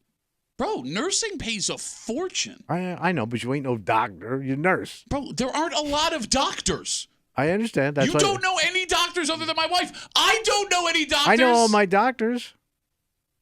What? How many doctors I got to know? I mean, hey, I know all my doctors. Is that Checkmate. a Checkmate. Including that one was that a Korean, flex? including that one I know Korean, all my doctors. including that one Korean doctor who only sees him at 2 in the morning. You know why? Why is that? Wide awake. Come back. Wrap it up. Tell you what we're doing about next to the break room on CMF.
It's going to be Rapparoo. Ah, the old Thursday Rapparoozy. For a Thursday Break Room CMF, we got to get out of the way. We are super late. Yes. Super late. We also have a meeting with our boss in from Kansas City. Man, oh man. And then we get to go to Agatina's tonight with our boss from Kansas City. What a Thursday. I know, right? Meetings and Agatinas. This is the most exciting thing that's happened to me in like a month. Yeah.